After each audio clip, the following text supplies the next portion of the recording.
What's up, everybody? Welcome to the Game Over Greggy Show. I'm one of your hosts, Greg Miller, alongside the producer/seducer, Nick Scarpino. What's the weirdest thing you ate when you were a kid? Do you think you ate like glue a lot? Not a lot. I'm sure I did at some point. Not a lot. I ate the stuff in my mother's womb. That I was in intensive care. I guess that counts. I don't think it counts. No. You ate your own placenta? You ate out of your, like I you ate inhaled your way out? it and they had to pump it all out. I was in intensive care. Oh my god! So I ate my mother's womb. Lord. That's That- nasty. Some would say you. Great answer. Good answer, guys. Good answer. So you ate your mom out. I did. Jesus, No. damn! This young On man. my birthday. Happy birthday. What'd you do for your last birthday? We just went to like a Denny's. Oh, nice. All right, cool. I peaked. Exactly, Same exactly. thing, really. Ladies and gentlemen, returning to the show, Rahul Kohli. Yeah! Yay! Now let's just, that pure went Team Gettys. Yes. Sunburn, we'll get to that later. Yes, Let's get it out. Let's just air the grievances. Fuck Funhouse. Fuck them as hard as they can be fucked. But I don't We know. love them. I thought We that love was them. good. We think you're all great They're people. trying to come up and do We think content you're all with us. great people. Of course they're going to come up. We love them a lot. But you are all down there buddy with them. You were ours first. And here it is. Yeah, you're taking photos where you got kind of funny. Or you got, I'm wearing your shirt. No, I know. It's called trying to make up for it. We saw you in a Funhouse blanket. Never again. Here's the kind of funny You throw blanket. that funhouse blanket out. You throw it out. Actually, This here's is what you a do. war. Get fucking bed bugs in it and send it back to them. Like, or polio. Yeah, yes. Yeah, Or exactly. Like, pox, like Yeah. smallpox or whatever. Smallpox, That's- yeah, yeah, That was yeah, it. Or Trojan horse them. Yeah, that's great. yeah. That's great. History. Hey, welcome Or back. herpes. If you could send just a herpes-laden blanket. I mean, if you over to guys, Adam if you Kovacs. Specifically guys, if you to guys Bruce. moved to LA and hung out with Hollywood types and stuff, then See, we stay up here though. We get this is the cool ones. We don't want the Hollywood types, right? We don't want your like kids with their sunglasses. We don't want Johnny Depp coming on our Yeah, fuck podcast and Johnny being Depp. like, "Oh, Funhouse got guys." Johnny Depp recently. Did they really? Yeah, you were on that That's episode. even I was, cooler. yeah. Yeah. I hated That's him. even cooler. You watched it. Oh, I did watch. Talking Stockings. That was really good. It's a real thing that happened. Or is it Watch some the impression episode you and did? find out. No, I'm not gonna do that. Don't fucking clip BuzzFeed. Yeah, you can find me. it. You can find it on YouTube. Shut up! Shut up! Where you can find it. God damn it! You became a shill for them so fast. It breaks my heart. I will never forget my roots, though. This is the first Damn podcast, first community that embraced me. Were And I we saw the all first comments. podcast you'd ever done? Lie to me and say yes. Yes, I was. Fantastic. There you go. We popped your cherry. No, well, there was an iZombie podcast. Oh, that counts. That kind of counts. I don't know. Does it? Why wouldn't it count? Yeah, it's a It was podcast. It counts. yeah. It counts. Yeah. That's great. It definitely counts. I wanted to go on Beyond. Yeah. That's how we first met, because Yep. you were at IGN. And I was remember like, at Comic-Con, you Yeah, I came tried up to to me. worm my way in. It almost worked. It nearly did, Because and then you- you quit.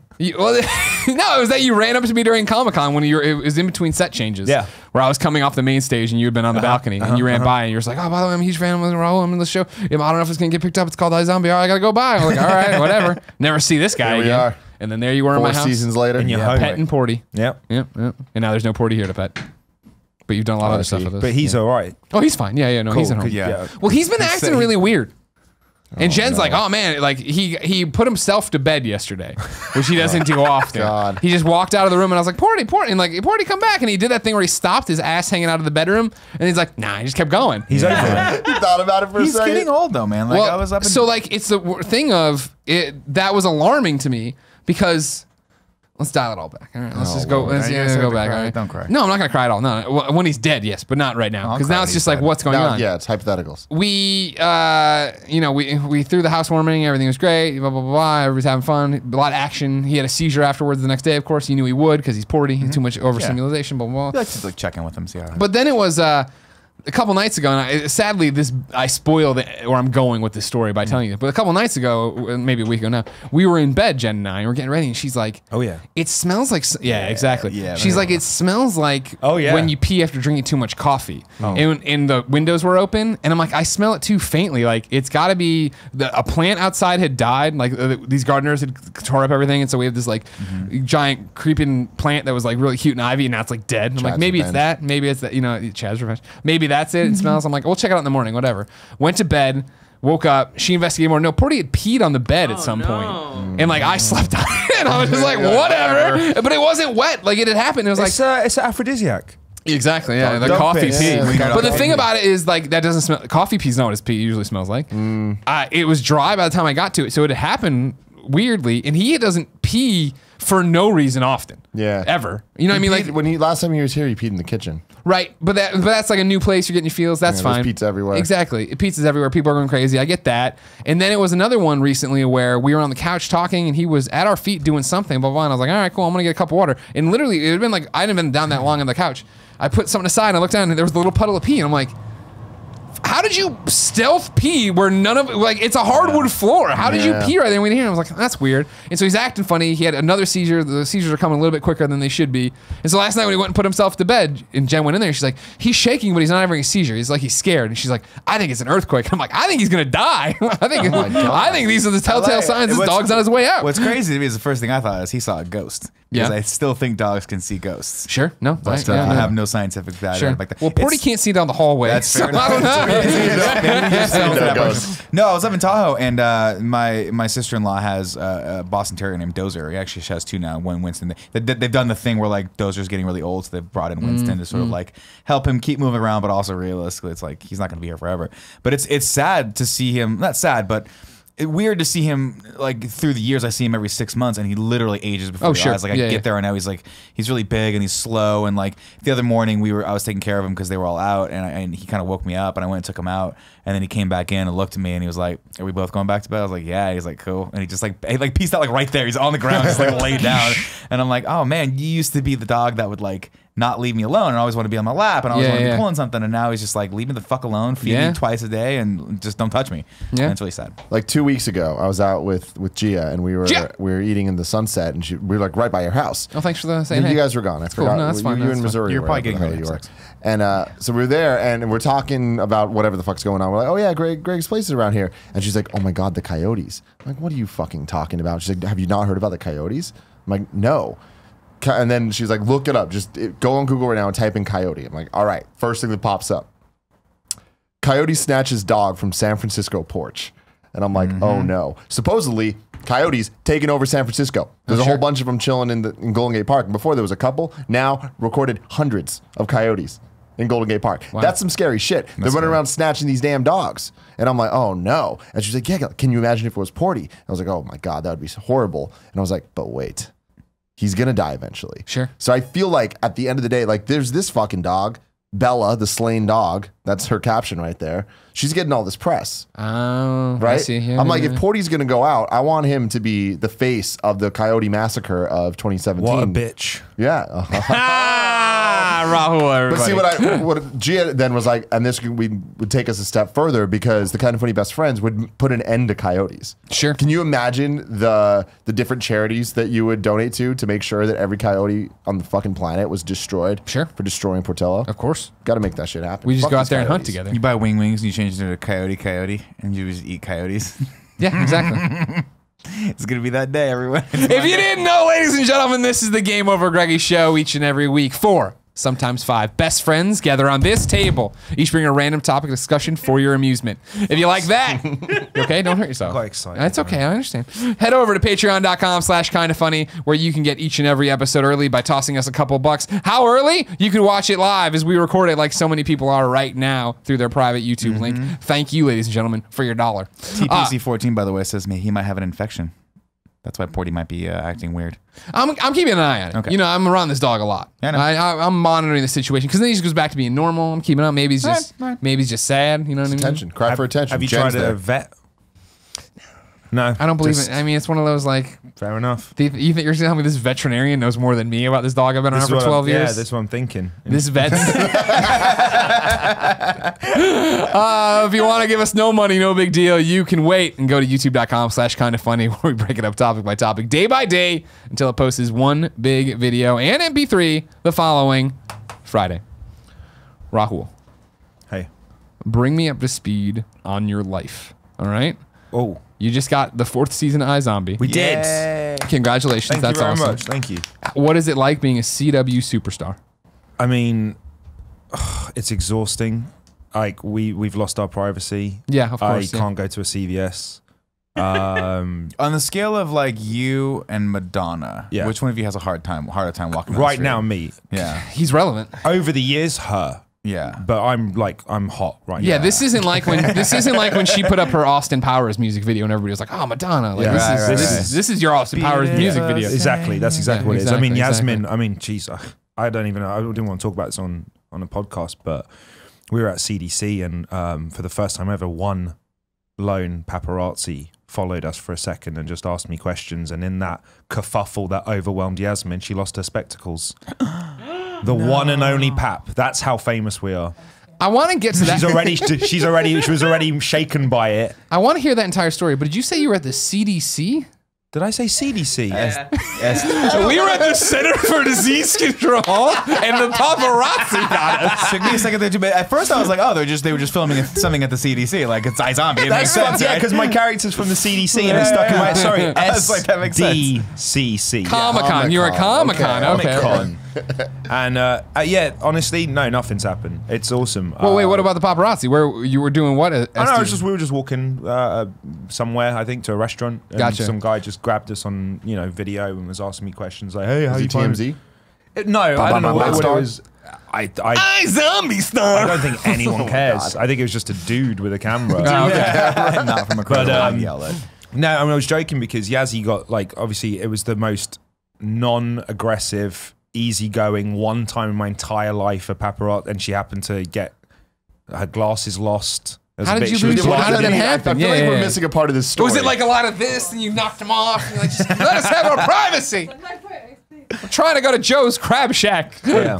He was just trying to take a selfie. But yeah, no photos, no photos. It's been great, man. I mean, the show's building a nice slow and steady pace. Yeah. I managed to do some other work at the same time, which You're has on been great. Supergirl. I did an episode of Your Supergirl. big break. Yeah, finally on a big show. Yeah, you know the what I real mean? deal. But no, that was good fun, and I did a movie. So it's been. What's the movie? It's a Netflix film. Okay. Pimp it. Come on. Get people It's to watch a it. comedy with Ben Schwartz, Okay. who's in Parks and Rec and stuff. Is it out yet? No, I think it's out in the fall. Okay. That's But cool. Dude's yeah, got funny to do as that. hell. He's good, man. He's improv master. Yeah, but yeah, nothing major. I can still. Everything's cool. I love that. So every day we do the Kind of Funny morning show, and we talk about the nerdy news you need to know about and all that. My favorite website to go to get the news, IO9. They do a great Oh, yeah, job yeah, where yeah. every day IO9, they yeah. do this thing, that spoiler recap or morning spoilers. That's what it's called, morning spoilers. Well, they go through all the most important things that happened, and it's fucking great because I just take what they do and say it again. But there'll be Star Wars, Marvel, all that stuff. iZombie getting shout outs left and right. Your picture, you're all over that thing. Yeah. Man. Yeah. It's awesome. It's been.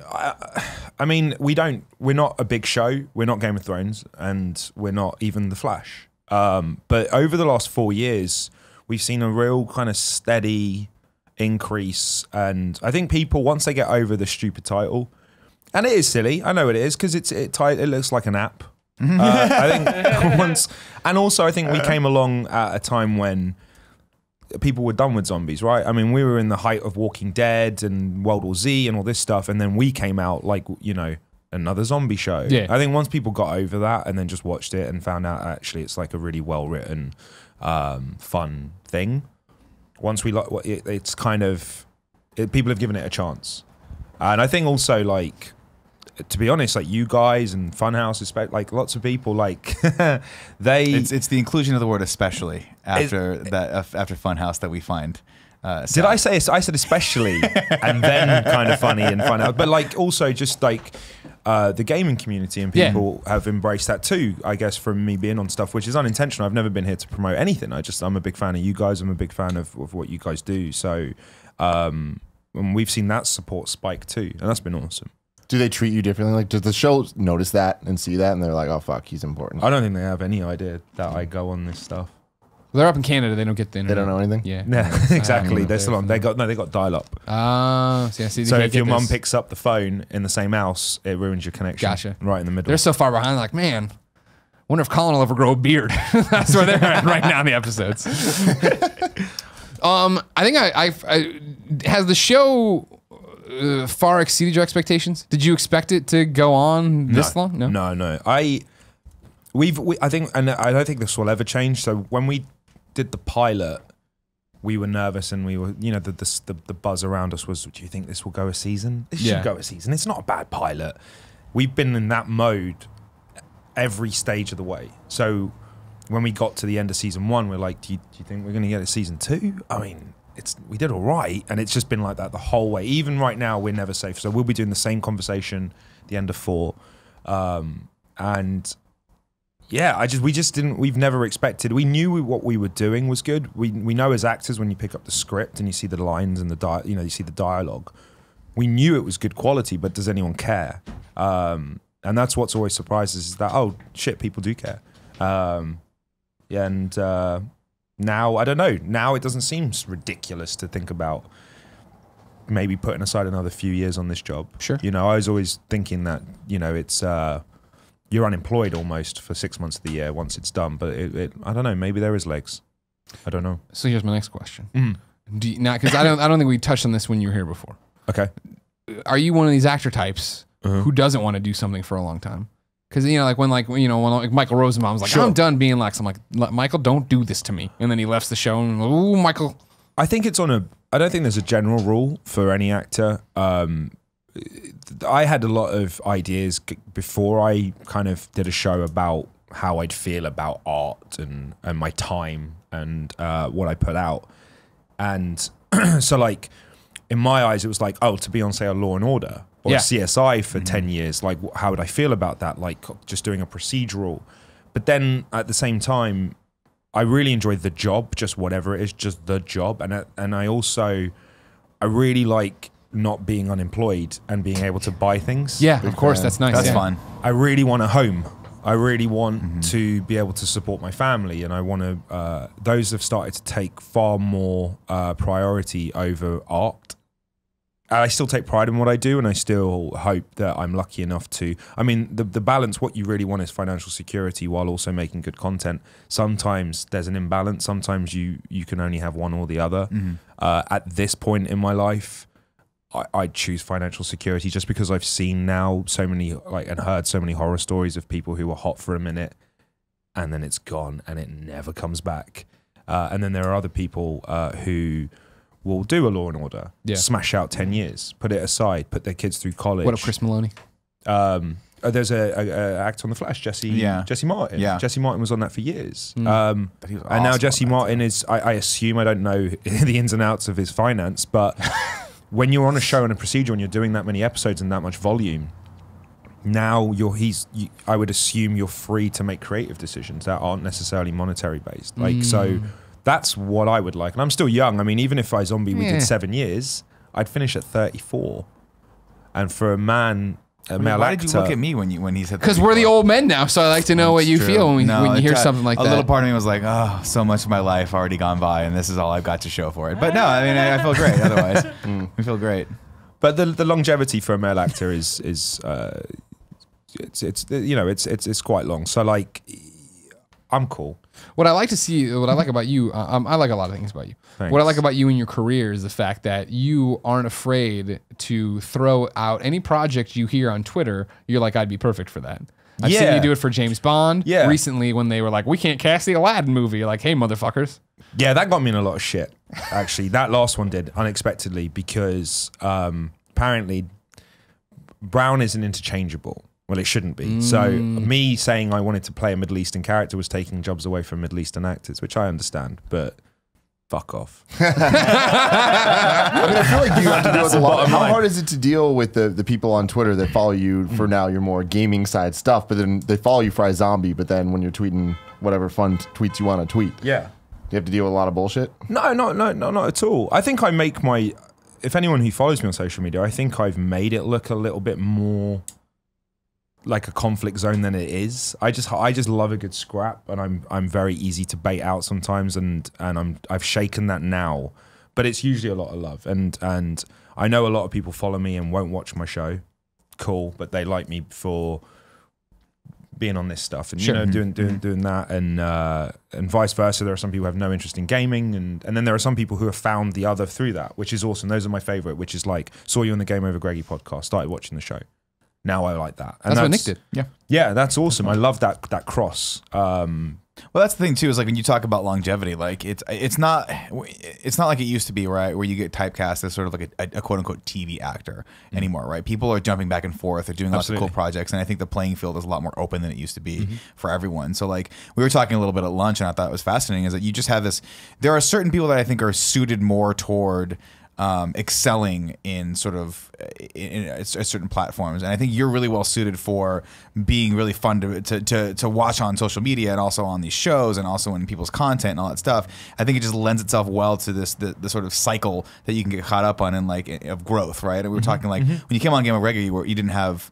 I think you only had like 60,000 Twitter followers, right? And then I remember picking up the phone and checking as one does. I was like, holy crap, he's at like 100 and some odd now. That was like a year ago or 2 years ago. Now, granted, I lied. That's probably because the popularity of iZombie has grown as well. But I also think that it's just because you're naturally predisposed to just have fun and want to go do these fun projects, and you can do that now. Like, you imagine in the 80s if someone was like, hey, I'm going to go on this person's like unsanctioned radio show that gets distributed on the internet. You're like, fuck no, you're not doing that. Well, the landscape has changed, and there's never been like a game plan or a strategy. I never was like, now I know exactly where to go. I know what channel has YouTube hits. I know that this can grow this. There's been no conversation. I'm like a kid in a candy store that has a blue tick and can pop up on someone's notifications, and I can basically do the things I wanted to do. Like, I wanted to be on this podcast. Tim and I literally, I think, both jumped to, you were a kid in the candy store and had a blue tick that you were like letting bite people. I was like, what is this? Why? Where are we going with this? As in the profile that the show got me,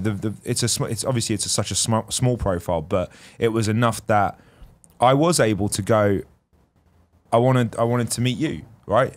So Dream big. why wouldn't I use my whatever I have to make that happen? Leverage it, right? Yeah, exactly. Yeah, and like, so it's not there. I was never there to promote me or that. I was there to just fulfill my own kind of wishes. Do what you want to do, yeah. But see, I think that works really well for your career overall, though, because like basically you're leading with your passion, which is very, very good, right? You're not, like you said, you're like, no human being would rationally put themselves in the in the Funhouse group unless they really liked those guys, because they're crazy, right? Like, and you know, you love the content, you liked them, you sort it out, and you liked our stuff too, which is great. But I think that's like you got to be crazy if you don't think that's going to help you in the long run, right? Eventually, that's like there's so much synergy, and I hate that fucking word, but there's so much synergetic energy happening with all this stuff where people look at you and go, maybe there's some guy out there that's going to cast you for a movie that doesn't necessarily like see your work there, but he sees you somewhere else, and it's like, that's great, you know. So ultimately all that creativity plays into itself, and it plays into the bigger spectacle that is Rahul. There's been, I mean, I can't really go into too much about it, but there's been talk and discussion of a few video games for me. Awesome. Nice. And I'm pretty sure that they didn't stem from iZombie. Interesting. I think that backed it up, but I think I was on the radar because of this, because of the community. That is awesome. We got to make that happen. I'd love to, and I hope. I mean, it's looking good. We'll see what happens, but there's a few options out there. Doctor Who. Yeah. Yeah, why not? Well, that they've already made the casting decision. Well, sure, but I know you missed out on that role. Again, you threw it out there, but if they made a video game version of the Doctor, that could be you, huh? I'll do the mocap. I'll go Andy Serkis on it. But the kind of fan casting thing was weird because as a kid, I never saw, sounds like so pathetic to say this, but I never saw color, right? So I always I've wanted to be an actor, and I've always wanted to perform. And when I watch Batman, I wanted to be Bruce Wayne, and I was never told I couldn't. You know, my parents never shut that dream down. Same went with James Bond. I've been a James Bond. That was me and my dad. We would go to the cinema for every Bond release, and I wanted to be James Bond. And that naivety and passion never kind of extinguished. And then once people started watching my work, and then they would hit me up on Twitter and go, "Dude, you'd be great as Bruce Banner," or "Dude, you'd be great as Bond," or whatever the fuck. Like, it spoke to that. And it really kind of enthused me that people also saw that could work. And as much as I do, it's not going to happen. I know that it's not going to happen. How close do you think we are to something like that happening?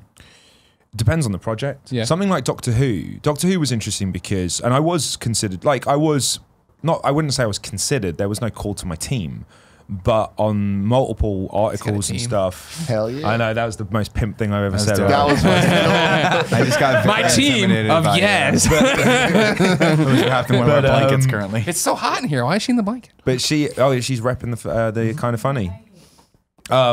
But when that happened, like that was in the world of possible, and I saw a few articles where I was fan casted by journalists and stuff, and I was like, "Fuck yeah, that's what I want." I felt like that was Bond. No, that popped up on an NBC article. Rahul Kohli was one of the picks. No, it's not. It's never going to happen. But someone says. But the fact that one person said it just stroked my ego enough, and it spoke to that. I feel like kid who was reenacting Karate Kid scenes. I feel like and the Batman producers scenes. of Bond, though, I think they're on the hinge of that, though. I really do. Like, I know that they're all in with Daniel Craig right now, but it'll be fascinating to see what direction they go with that role after Daniel Craig bows out, because he's only got probably one left in him. Well, everyone before he wants doesn't wanna do Idris. anymore. I mean, that's the thing. If it's not Idris, But is people are going to Idris? riot. And I hate to say this, take but is a few- Idris too old now for it? Well, that's the thing, because Idris. 'Cause you want someone that's gonna be Daniel with Craig them was for in like his 5 30s movies. when he took that. Yeah. He's not an old man. And Pierce Brosnan was young too. I mean, it's a role that they do try and cast in their 30s. Because they want you to do 5-6 movies, right? Yeah, The hope is that they keep you and they make a franchise out of it for you. I think that with that particular one, and people might think this is controversial, but I don't think that the world is ready for an ethnic Bond. I think the world was ready for an Idris Bond. One person can play it who happened to be a person of color. Interesting. I don't think it's like we're all in. We're ready. I think that franchise is, and I don't want to be like a downer on this, but I think it's a little stagnant, and I think that's probably exactly what it could use is a kick in the ass like that. Well, Something that did you see today? And I'm gonna butcher her name. Enchantress from Suicide Squad. Sure. Cara. Delevingne. Delevingne? I've seen a bunch of headlines of. I guess in some interview she threw out that she'd love to be Bond or something, which is stupid because that's like me. I'd love to be we all want to be Bond. You know what I mean? Like whatever. Well, to be fair, I think she's a little closer than you would be. That role. I love you though. You're sexy. I would totally vote for you. You would. You look great in a suit. my vote's 2 for video her. games and I am in an animated series, sir. That's fair. That is very true. But yeah, I don't know. I mean, we're all fascinated to see. Don't get me wrong. I love Daniel Craig. I love him in the role, and I'm a traditionalist Absolutely. too. I'm fine with the way that the series is going, but you know, they need to change something. And I feel like that's an awesome opportunity for them to be very progressive and forward thinking with the role, Sure. specifically because they've caught a shit. I mean, just from a public standpoint, like a PR standpoint, they caught a lot of shit for the last one and some of the stuff that he did in it. Yeah. And a lot of the old tropes do? of Bond, just the womanizing and the sort of way he treats women and just the way the overall kind of old school outlook that Bond has in the world. It's like, does that have a place anymore? Well, in this world? he was always written, I guess, as or portrayed as a male fantasy, right? I mean, Yeah, as in the sense that he was doing the things that everyone wanted to do. Well, Bang a lot of chicks, yeah. bet Drive a crazy cool money, car. drive a But cool in car, the kill book, people. in the book, the reason they like, I mean, not the source material there, but in the reason that Ian Fleming gave for that was because he was always sort of a depressed human being who thought he was going to die at any given point, and so that's one of the reasons why I really liked like what they did with Casino Royale, because that really came through. It's like this guy, like they punched it through. Like the 007 don't live very long, so the second you get to that designation, it's like your life expectancy is nothing. Sure. And like imagine what your psyche would be if you were playing that character of like you might die at any given time. So yeah, that's why he makes a game out of liking good wine and fancy food and all these clothes, because he's probably gonna fucking die tomorrow. But here's where it lost its way somewhere. But here's where it's slightly, and I get that when you watch a Bond film to a certain degree, a lot of the views and a lot of what it does is quite archaic and by modern day standards. But at the same time, it's a fucking spy film. yeah. And somewhere along the way, he's now become a prime minister of the UK. He's become our voice, our figurehead. Like I saw a lot of people backlash. This is fucking ridiculous. Daniel Craig is a massive supporter of the football club I support, Liverpool Football Club. The so right Daniel one, right? Craig, the right one, There you go. exactly. Daniel Craig attends a lot of the matches, and a lot of fans backlashed that he shouldn't be attending. He's playing Bond. He shouldn't be picking a team. It's like he's not okay. He's a This fucking is a human being, fictional people. character. Yeah. This is a spy from a spy And why novel. can't Bond have a team? Well, exactly, but the actor right now shouldn't. It's not like he's Superman and he smokes cigarettes in his bed. Like this is different. This is not. This is he. Why is he now sort of become this? I don't know, this representation of Britishness, and then that also gets dragged into when we try and people talk about his ethnicity changing. It's like, well, no, this represents Britain. James Bond is an English gentleman, and well, no, he's not.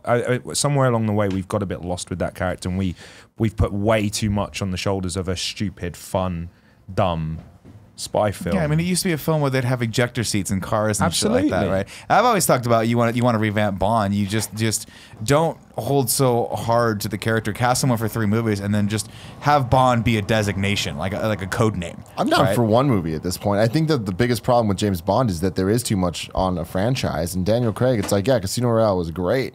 And then the other ones were debatably good. I thought Skyfall was fantastic. But that's the thing is, there's some people that hate Skyfall, Yeah. and everyone hates Quantum. And Spectre everyone likes Quantum. was again Forgettable. debatable, but forgettable. But like some people like Sure. it, some people don't.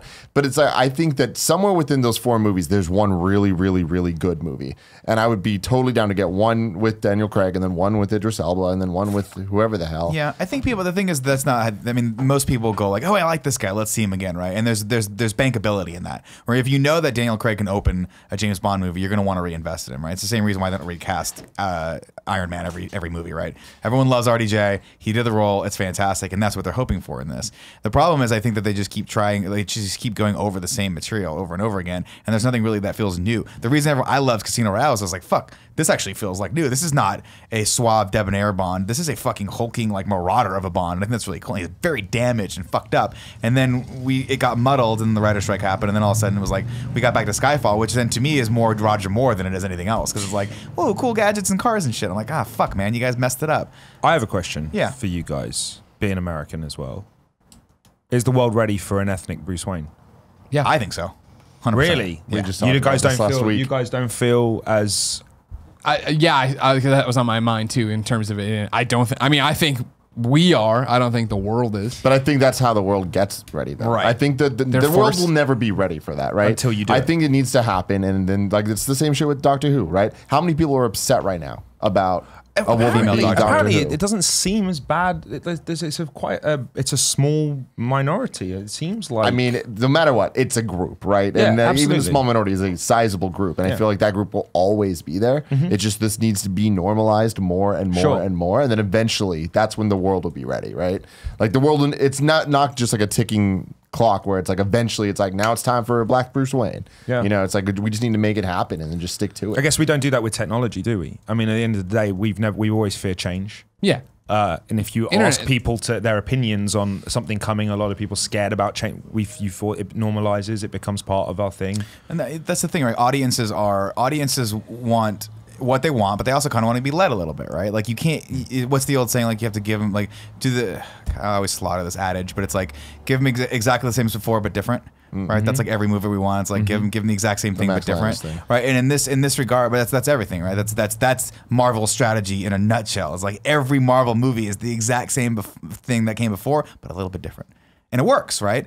But in that regard, but if you asked anyone, would you want that little different thing? You're probably like, no, I don't want that, because I just want I want my popcorn. I want to sit. I want to have the same experience before. Mirror it for me. You have to be a leader when you're making these movies. I mean, You have stick to- in with these me, right? franchises, And I know this isn't. I'm taking off the Greg Miller character that we do, or I'll ham stuff up. This is literally what's happening with the DC cinematic universe.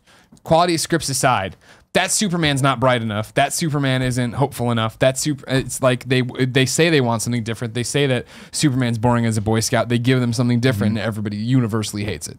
Everybody's like that. Isn't what I want out I of mean it. that whole no one was more excited for Superman Returns than I was, except probably you, and Brandon Routh. But like, we got the Donna. We got literally. You want more Superman? Here it is. I'm like, this is boring. He doesn't fight anybody. All right. We found a man who I think Christopher Reeve's wife was like, oh my god, that's him. I mean, you found it. They got it, and they want more action. So you give him Man of Steel. Too much and then they action. go, He "Where's the killed comedy?" people. How did he kill people? Why did people Yeah. die? Yeah, it's the exact same thing. And I mean, to this point of like, are they ready for ethnic Bruce Wayne or whatever?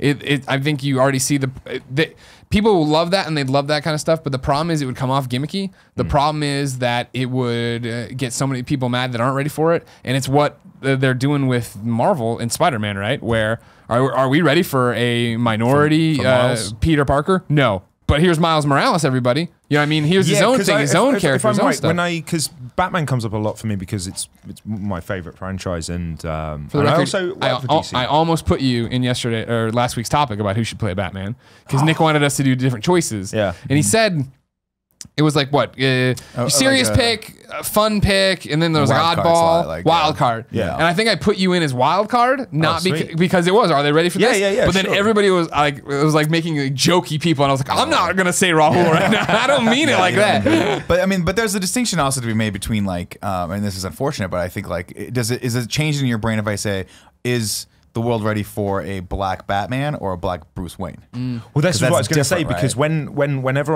I do speak about Batman, Right. and I'm never seriously ever campaigning for it. I mean, we're talking about maybe one tweet I might have jokingly wink wink put my hand up and said I'd love to have a try. People always point me in Batman Beyond, because Batman Beyond is played by it's not Bruce Wayne. Right. It's Terry Batman, McGinnis. it's- Terry McGinnis. Yeah, Terry McGinnis. And Terry McGinnis, you'd have way more leeway with. I'm like, Exactly. all right, So well, the iconic. people are always Yeah. suggesting that they That's don't. I don't think 75 they want years. Bruce Right. to ever change. that's a good point. But me as a fan of Batman, even as much as, geez, if Jeff Johns called me tomorrow and was like, "You serious? You want to fucking come in and test? You want to do this?" I mean, obviously I'd jump at the part, but my problem would be the one Indian person in Gotham, the billionaire. Yeah. You can see his mouth in the mask, in the cowl, and be like, "You're Bruce Wayne." Because you're the only Indian we might have have to in shit- yeah, Gotham. you'd have to- And you'd be like, what? You'd have to cut your beard too, unfortunately. I think I'd that have would to be cut the very beard, distinctive. or my Batman would have to be, his mask Covered. would have to just come. Well, that's why Batman Beyond. Have You'd to have be to on. go there. We got to get. We're rebooting Batman Beyond here, guys. We got it Got going. Now, Michael Keaton is going to be your Bruce Wayne. If we did Beyond, yeah. If we did Oh Batman my Beyond, god, that'd be amazing, right? He passes the torch. Yeah. He's in a new movie, by the way. I just saw a preview. Spider-Man for. Homecoming. No, that's great too. But he's in a movie where he plays like a guy that like a CIA trainer of assassins, and it looks fucking awesome. I am can't so remember the glad name he's of it. back. But dude, he's having this resurgence. There and was it's a the hole. best thing There was ever. a hole in my heart, and I couldn't put my finger on it until Birdman.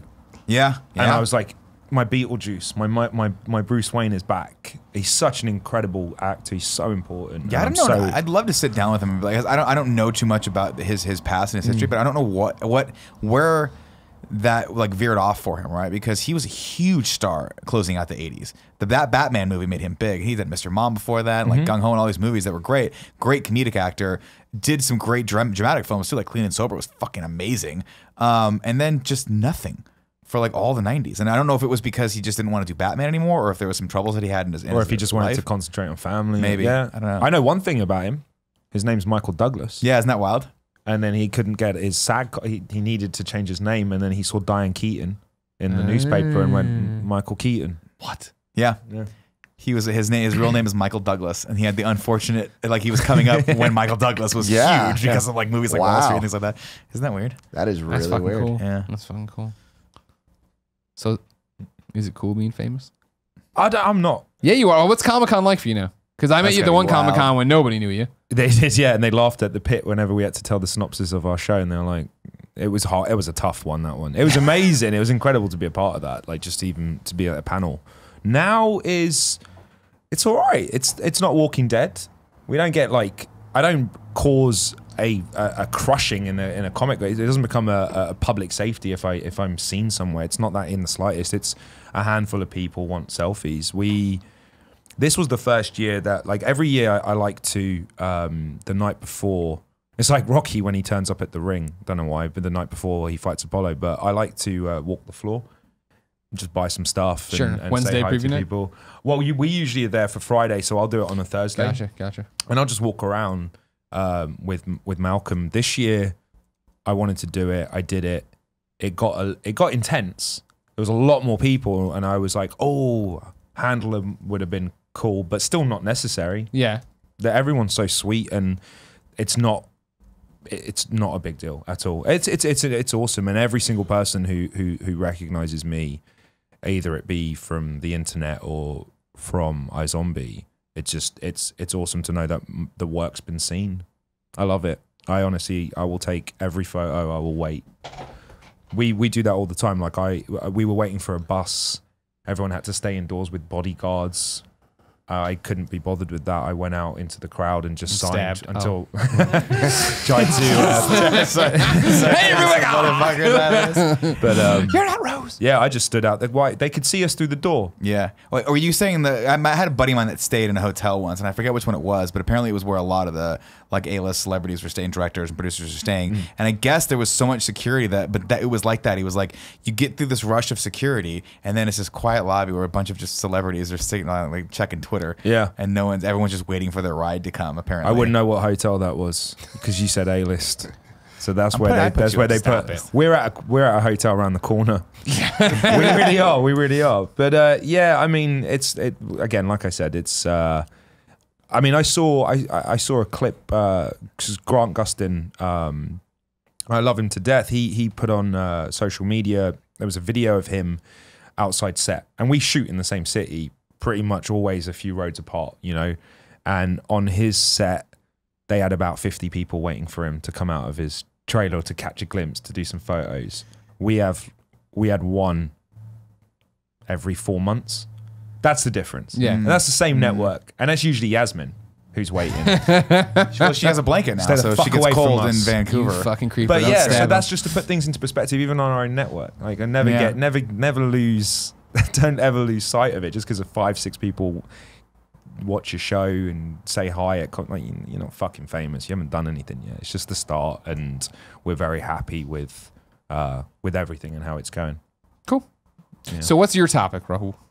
I didn't know. No one told me to bring one. Yeah, lies. You're a liar. We tell you. It's very clear. love This your isn't topic. Funhouse. You You don't just actually- walk in and do like, hey, Oh, let's PC it up and hit Is the it that- demo is it- is disc. Yeah, that's what we talked about earlier. oh, cool. Yeah. It's my topic. Yeah. Well, my favorite comedy and one of my favorite films of all time is Ghostbusters. 2016, right?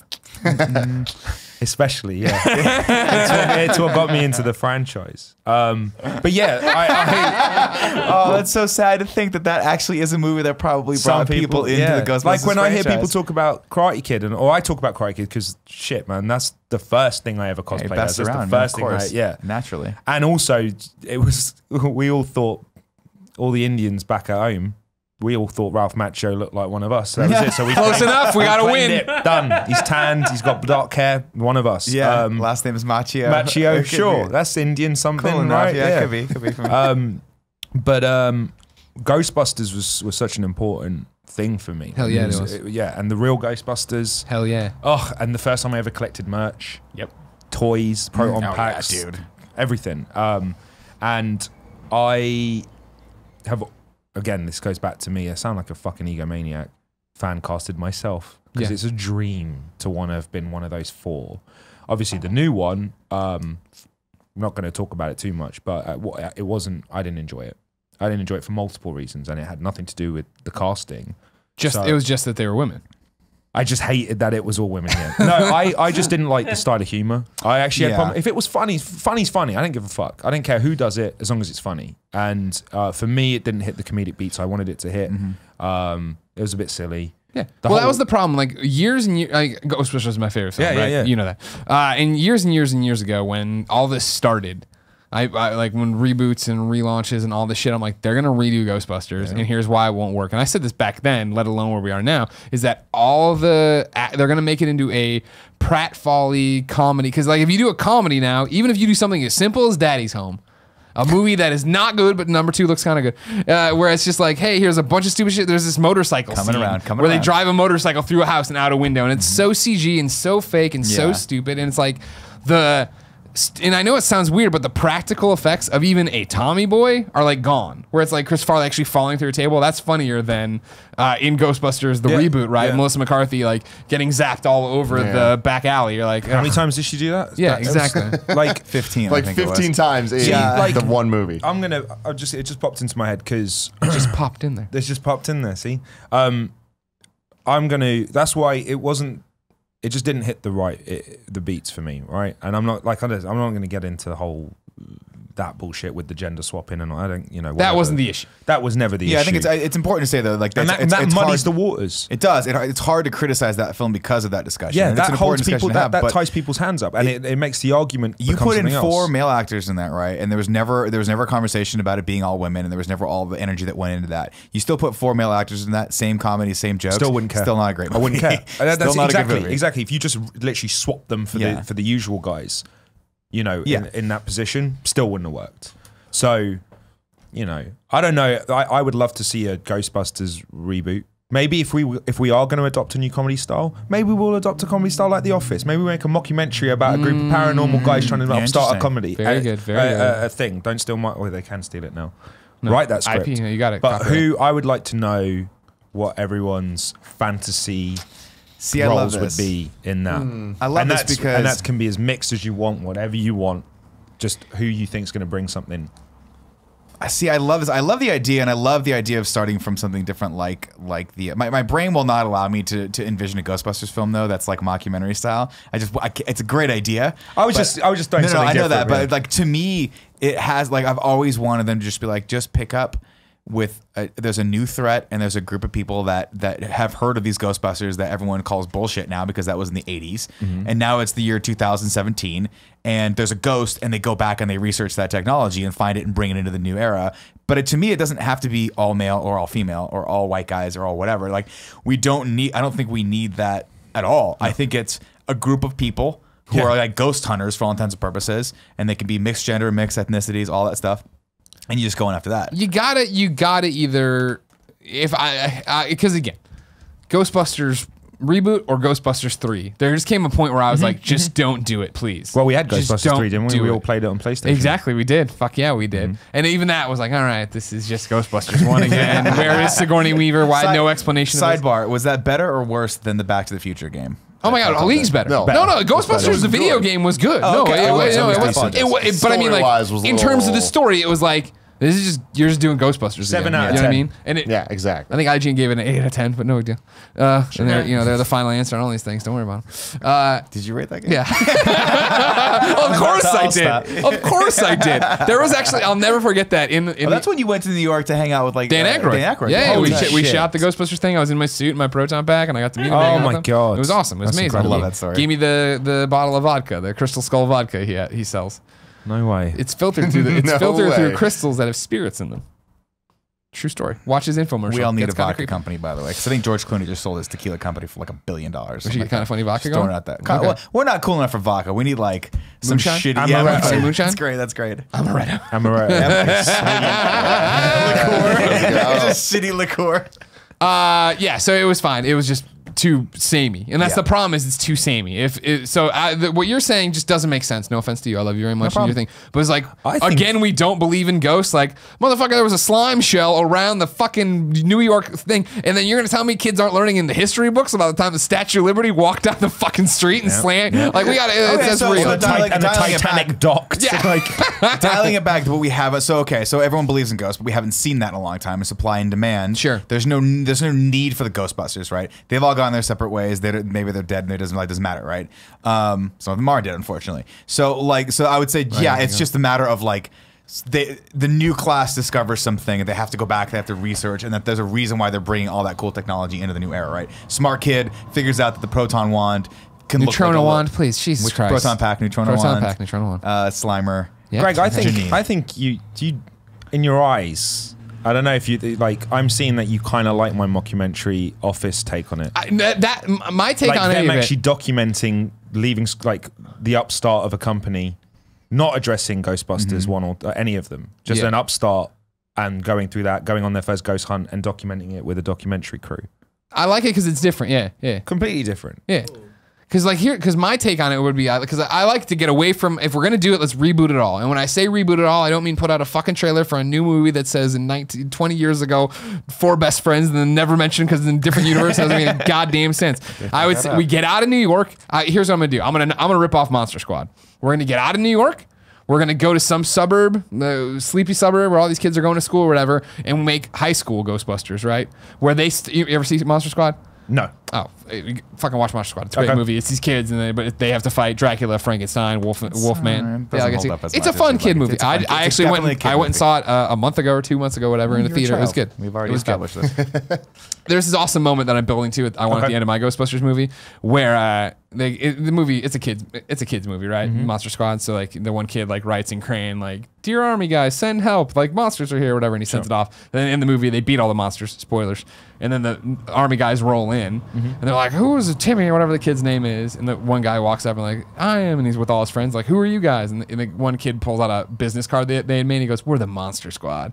And that's the only time I want to say Ghostbusters in this film or whatever. We can make the logo. We can do all this stuff. So they still have they're kids. Yeah. So no Ecto one. They're high schoolers. I want to put high schoolers in there. I think high school. That's Ecto one. They get someone's dad's. It's got to be a dad's car. I think we got to get away from the hearse. Because again, like, do we need the Ecto one in the new Ghostbusters movie? No. In my mockumentary, we still have the Ecto. Well, that's awesome because I love the Ecto one and I want to do that with you. But like, I'm just saying that like we need. I think we need to get away from everything. You know what I mean? And like, there's the touchstones and all these different things. But Are like, there cameos? Huh? Are there cameos? No, I'm sorry. I think they lost their chance. It's like Dan, I love Who's you. your cameo? Sigourney, I love you. My cameo is Vigo.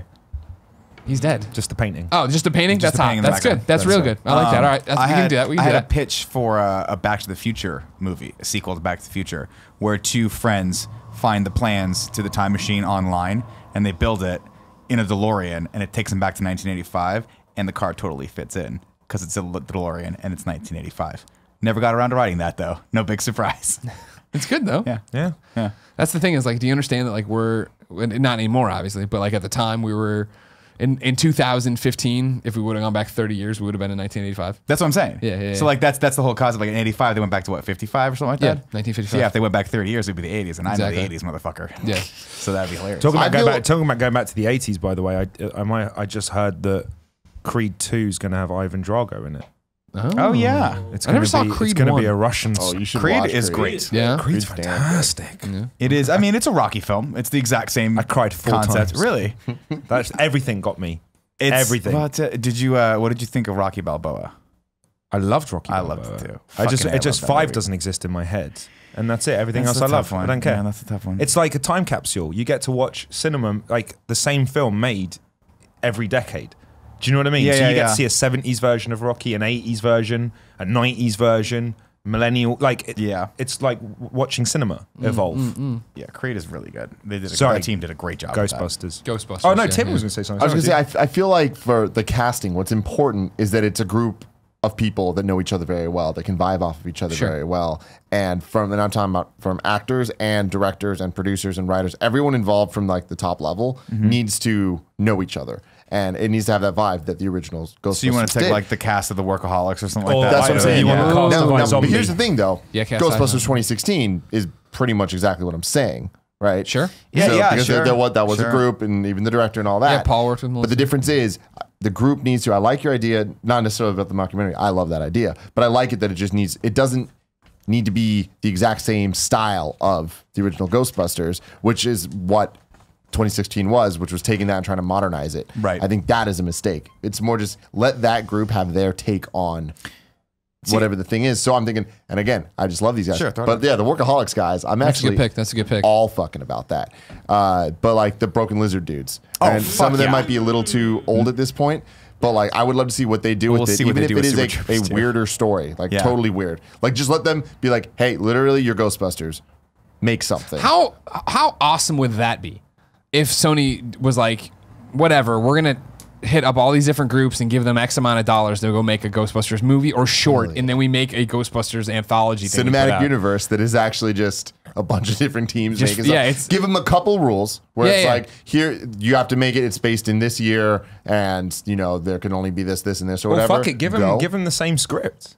Give a group of like 3 or 4 of them the same script for the short film.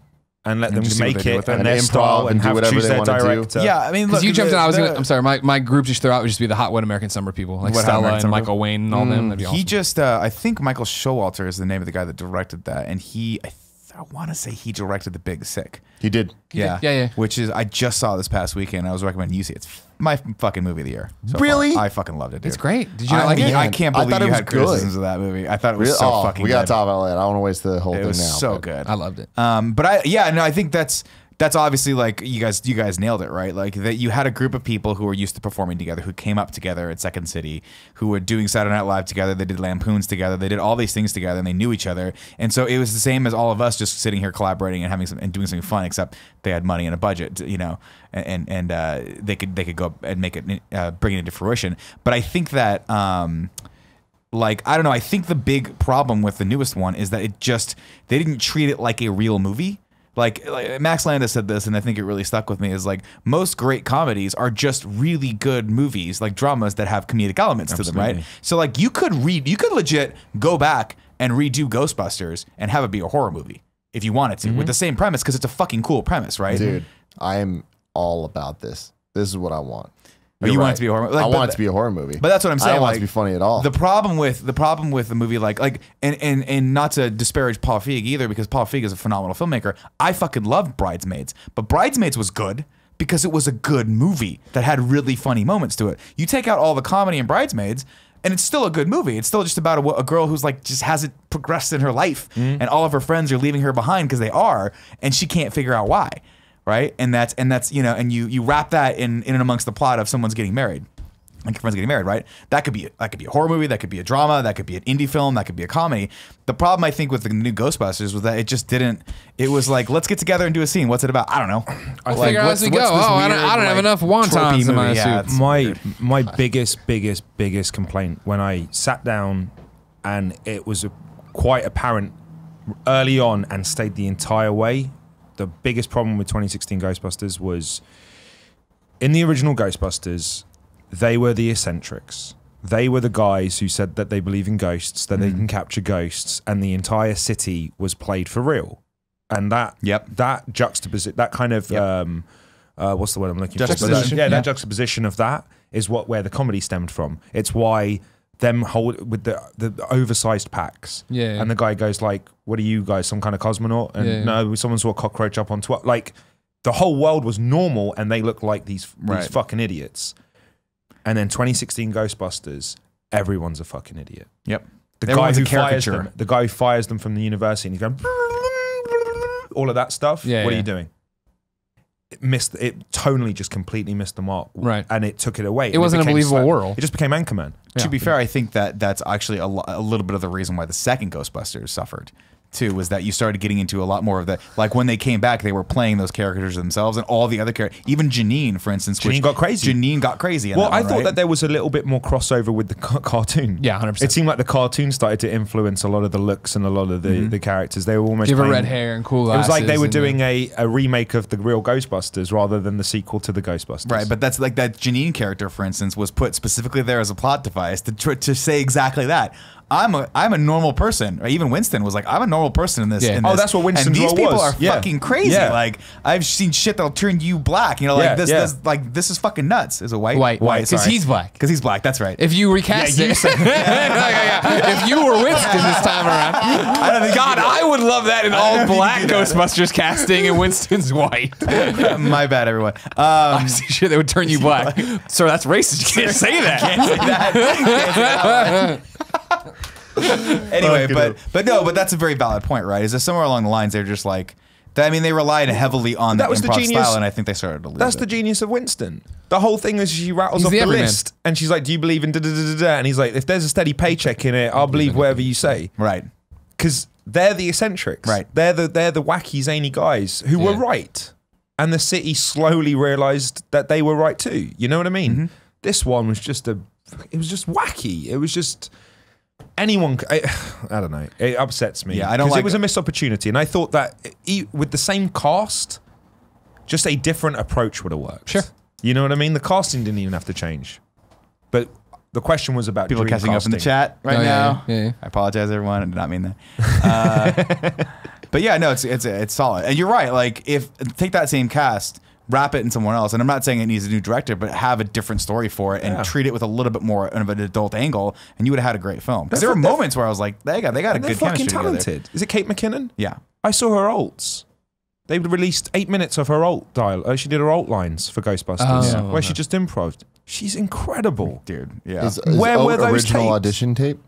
What's that? Oh no, her alt lines. So alternative lines. Alternative lines. Sorry, excuse me. Got it. yeah, they just released Kate McKinnon. It was on YouTube.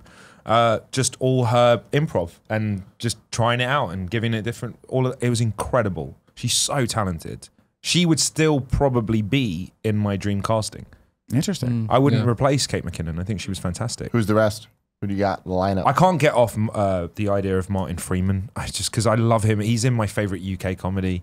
He's got such a wonderful comedic timing and presence, but he's a beast of an actor. I will always love Martin Freeman. Martin Freeman. He was Tim he's the Hobbit, Bilbo Baggins. And okay, thank you. Yeah, he was in a movie called Love Actually. He was. Which again, I didn't say this on stream. I didn't say this on stream. Every UK actor is in Love Actually. No, they're all. You go act in the UK, you're going to be in everything. It's. I will forever love Martin Freeman because of Hitchhiker's Guide to the Galaxy. Oh yeah, I loved that fucking movie, and I don't know why it didn't do well. I don't know why it didn't work. But this is why, like Martin Freeman is to a certain degree my Bill Murray, because Bill Murray is a phenomenal actor. Yeah, and we've seen that, and he's proven that like time and time again. And then on top of that, like his comedic chops are second to none. I think Martin Freeman in his own right. Not necessarily with improv, like with the SNL stuff or anything, but Martin Freeman for me just knows how to hit comedic timing, and I just think he'd ground that movie. So he would be one of my choices. He's the ultimate. I mean, look at him with Benedict Cumberbatch in Sherlock. Like he's such a fucking good straight man, and he just makes such interesting choices. Yep, that's one of my picks. Okay. So I do have another one. Go for it. Hey, lay out your whole. It's another Brit though. Yeah, give it to me. What a surprise! I'm stuck on Brits. Oh wow. It's Richard Adowaji. Am I pronouncing right? Adowaji from the IT Crowds. Google him, you guys. When you see him, guy with the afro. Oh, okay. Yeah. And again, I've seen him on guest panels and comedic shows. I've seen him on tons of work. How do you spell it? Adej. There you go. There you go. Nope, I didn't get that. Hold on. Type in the IT Crowd. IT Crowd. He's so funny. It's insane. Oh yeah. He was intimidatingly funny. He was in. He was in the Neighborhood Watch. No, but The Watch. The Watch. Because and it's unfortunate because that movie was really fucking funny. And remember that that Ben was Stiller picture? It's Ben Stiller, Vince Vaughn, this gentleman, and I forget who else was in it. But the movie was really, really funny. But it unfortunately came out around the time George Zimmerman. Sorry. And so they had to stop calling it the Neighborhood Watch. They started calling it The Watch, and I think that it just took down the movie a little bit. Gotcha. But go and watch that movie. It's actually really fucking funny.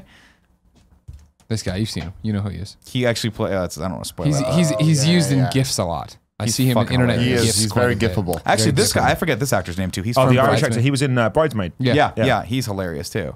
He's in a movie that I keep. It's on my Netflix queue or Amazon queue, but I haven't watched it. It's like The Perils of Time Travel or something like that. Anyway, don't worry about it. Never mind. Chris O'Dowd. Is that his name? That's his name. There you go. There it is. Another great actor. He's hilarious. In fact, like, IT Crowd. You guys should all watch IT Crowd. Such a good show. It is really good. I need to stop. You guys have to jump in because I keep naming Brits because then the next one's going to be me. Yeah, of course. I would love to see you. Now, what are you playing now? Are you playing? Are you sticking with the names? I would take, if I could, I would take the Egon role. Yeah, I thought I can see that. I love, and I For some kind reason, of I can play picture you like in a something lab similar. coat. Yeah, Yeah, exactly. yeah. I'm being lazy with my own casting. Just put glasses on me. Right, exactly. You already have a lab coat, so you're good to go. Or I would take the role of the Winston. I'd love to play that role too, because Malcolm plays that Winston role, not because Malcolm in our show is black, but because Malcolm plays the straight man like, around eccentrics who's always just like, and how Malcolm explores. He's the audience, basically. Yeah, and what he does, if you ever get to see it, but what he does with being the straight man, and he's turned that into probably the funniest character without breaking the rules. It's I'd love to try that. Being the straight man and still being hilarious, that's like, that's a gift. Gotcha. That entices me. Tim, what do you think of all this? Well, like I said, I think Workaholics, I'm totally sold on that, but Broken Lizard's my thing. I love Broken Lizard. I'd love to see that. like, Outside of 10 Super years Troopers, ago, what have though. they done? I love every movie How that they've dare done. you. What And else a lot have they of them done? invented, Lizard, like, whatever? whether it's Club Dread or Beer Fest or even Slam and Salmon, which fucking had its issues. Again, not the biggest Ghostbusters fan, so for me, it's like they can't ruin it. But except had they could. they been able, if like I'm talking Broken Lizard, maybe now I don't know. We'll see what Super Troopers 2 comes out like If it ever happens. If it ever happens. Speaking of which, I backed that, so that shit better happen. But flash back to early 2000s. I want to say Super Troopers comes out. Everyone's like, "Who the fuck are these guys? They're amazing!" And then they announce these guys are the next cast of Ghostbusters, they would have fucking knocked it out of the park. Or it would have been a tragedy. I But just it thought would've of been- 2 Americans. I'd love to run 2 American names by you. Yeah, go for it. Both men. Okay. Will Arnett and David Cross. Oh shit, yeah. Because I love Arrested, and I Sure. could see that as well. Oh my god. I don't know yeah. why, like the Venkman role played by Will Arnett. I mean, He's I would. handsome in that way, and Yeah. he's got. I don't. I'm gonna throw this out at you because my brain defaults to like AAA celebrities that don't need the work. You're going for Daniel Day, aren't you? The Rock, Zac definitely. Efron. Yeah. The wrong cast we always do. Lewis. No, Steve Harvey. no, I would love to. I mean, people brought his name up before, but I'd love to see Chris Pratt be that Venkman Wow. role. Like that, I think he could play that lovable idiot. Like I don't really know what I'm doing role, which is exactly kind of the role he always plays and everything. See, for a Venkman-like role, I would love to see Miles Teller. He's such a good he's almost too good of an actor to play that role though. Like, But I mean, this is 2000. I mean, he's gonna Remind it's me gonna of be a Miles more. Teller? He was in Spectacular Now. He was Fantastic in Black. Four. Oh yeah. I like to He name was the hanging good out with The movies he Rock was this in. weekend. I saw Was that it? at the fight. The UFC fight. They're Yeah, sitting next to each Rock. other. Did you see The Rock? Did you say, Oh, hey, I did. thanks He for was kind of a fighting Left 3? little far from me. We'll get to that later, I'm sure. Okay, yeah. A lot of celebrities that fight this weekend. I love Chris Pratt. I think he's got some of the best comedy chops. Obviously, he comes from that world. I think he could totally play it. I think you have to bulk down a little bit though. He's a little too big right now. Bulked down, yeah. Bulked But down a everybody's little gonna bit. be bulked up in this thing because it's like that's how Nah, it they is. won't be. You don't need everyone bulked up. That's the problem, right? Is that you don't need that. Like your brain, you can't default to that. These are the outcasts. Guess what These are though? the You people. can't do that anymore. That's not the world we live in. You don't need a shot where Go Chris watch Hemsworth takes his 1984 Ghostbusters and be like, how many of these people would be allowed on film nowadays? That None of is them. fair. Bill Murray, not the best. Sigourney looking Weaver human would've being. Yeah, Sigourney Weaver was amazing. I'll just take the cast of 21 Jump Street, add James Franco, and call it a day. Oh fuck, they See, would kill it. my thing about Even it with is Brie I Larson, love- Brie Larson. I can't. Why can't you? It feels like we're doing the bridesmaid thing. It's with Sure. that one. That's all we're doing. But what about this? What if they merged it with Men in Black? Or I'm sorry, what if they did what they're going to do with Men in Black and 21 Jump Street and put them together that way? Ghostbusters and 21 Jump Street. No. Ghostbusters Hold on, are I already like where you're established. going. It's already goofy. Men in Black, Ghostbusters. Yes. That That would be amazing. doesn't make any That sense. I'm fucking We're fighting aliens and ghosts I don't know now. if I Hell want yeah. Channing Tatum, Oh, I Jonah want them Hill. everywhere.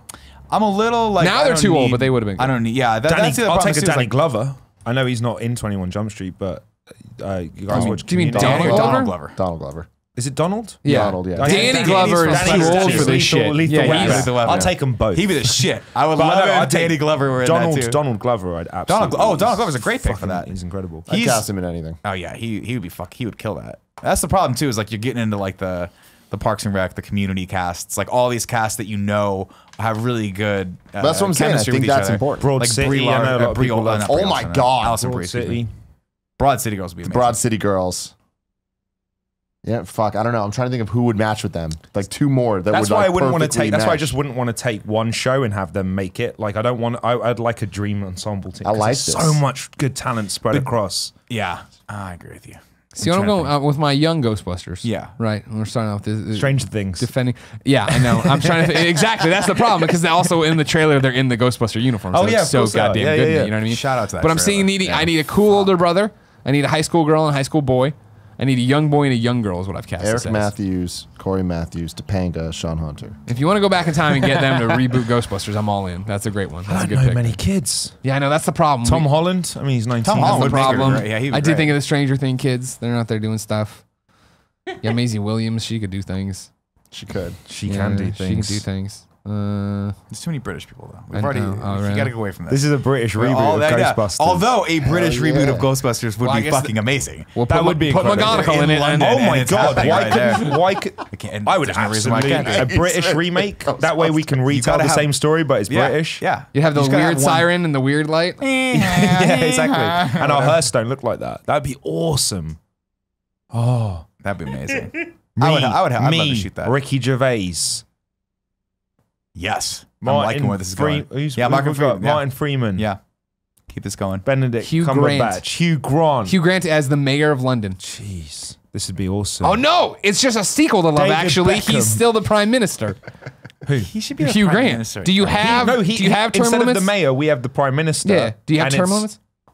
Yeah. 4 years. That's gonna be hard. That'll be hard to retcon in why he's still there. No one knows Because I when want Love him and Actually his was happening. girlfriend. Yeah, There's yeah. no dates on Love Actually. Oh, but no, we, For however long. Huh? You can be prime minister for like 20 years You can be prime minister. Yeah. Oh, term great. So limits. he's still there. Everybody still loves him. Fan Great. favorite. Yeah. Okay. Awesome. I like this a lot. All right. We got a picture, guys. Can I we ask got you a a picture. question out of pure naivete? They live in Big Ben. That's where they. I've been to Big Ben, that's sir, the and fire hall. I have checked. There was no one living there. Do people in the UK love Hugh Grant as much as the Americans do? Because we love. Because he's a national treasure for us. They don't dislike him. Good. I just don't. It's not a conversation. There is a few people we love. Can you ask your friends hold next on. time you go over there if they Shortlist who is the people the British people love. Oh God, what do you reckon, Yaz? Throw some names. Who do we love?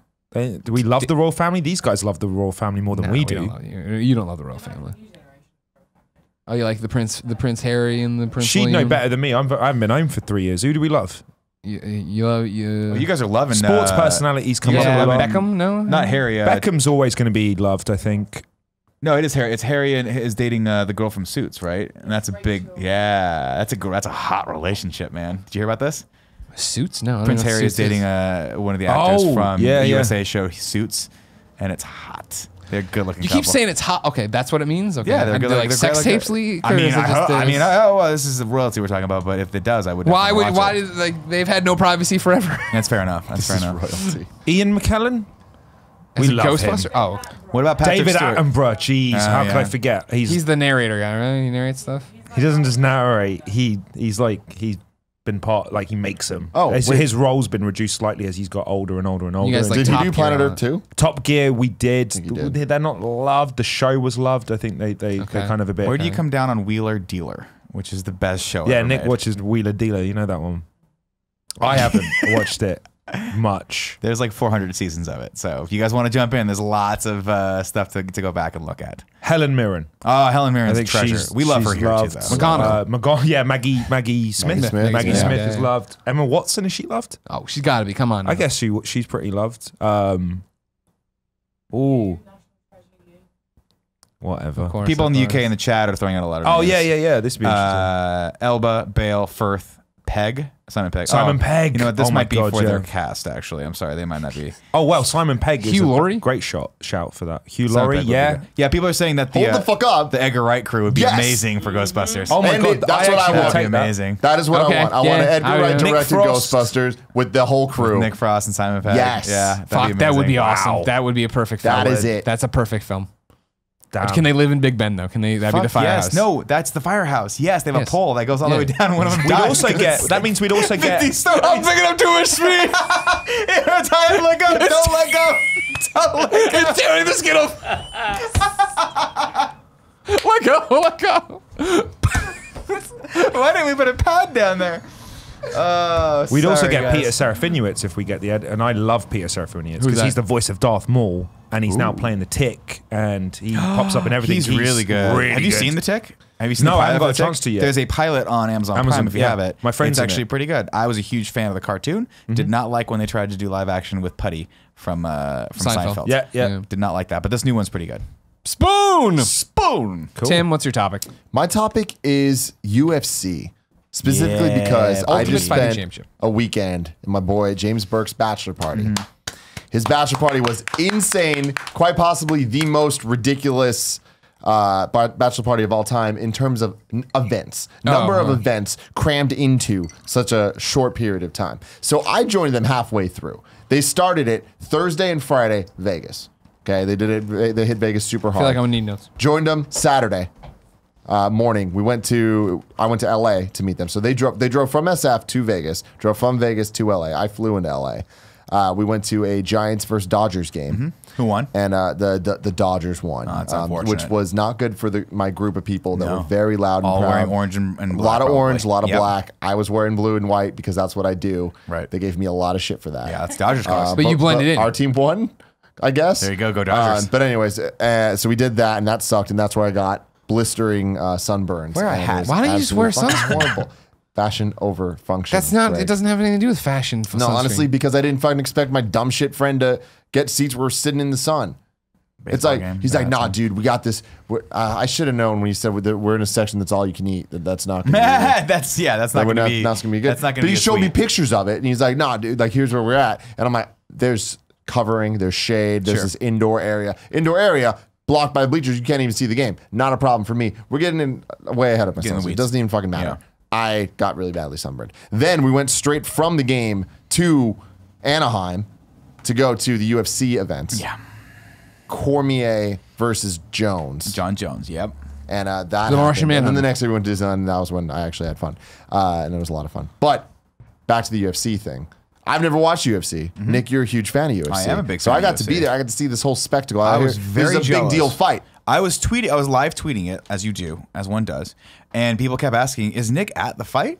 To which I begrudgingly had to respond, "No, but Tim is at the fight." So many And people most people were texted like, me saying, "Huh." "Are you and Nick at the fight?" I'm like, "No, just me." No, It was quite the experience. Did you ever? Is this like the one moment you're like, man, I should have been better friends with James?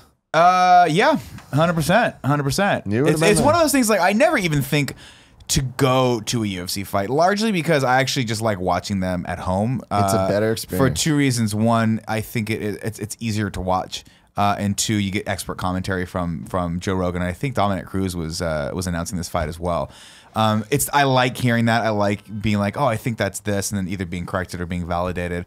And there's just something about that live event of UFC where people get like there is an alpha male aspect of UFC goers that I think you get a lot more of when you go to the event. You get like I haven't been to one in a really long time, but last time I was one, I looked around and there was a sea of affliction shirts, and a lot of people were getting drunk, and you get a lot of people who train, quote unquote, and who really want to try to like use that on someone, like looking for a fight, basically. Well, I mean, even more than that, like you put them together, and I mean, any sporting events this way, like even being at the Dodgers Sure. SF thing, there's obviously a rivalry there. So it's like, it was uncomfortable when people would start yelling shit at us, and I'm like, I didn't give a fuck.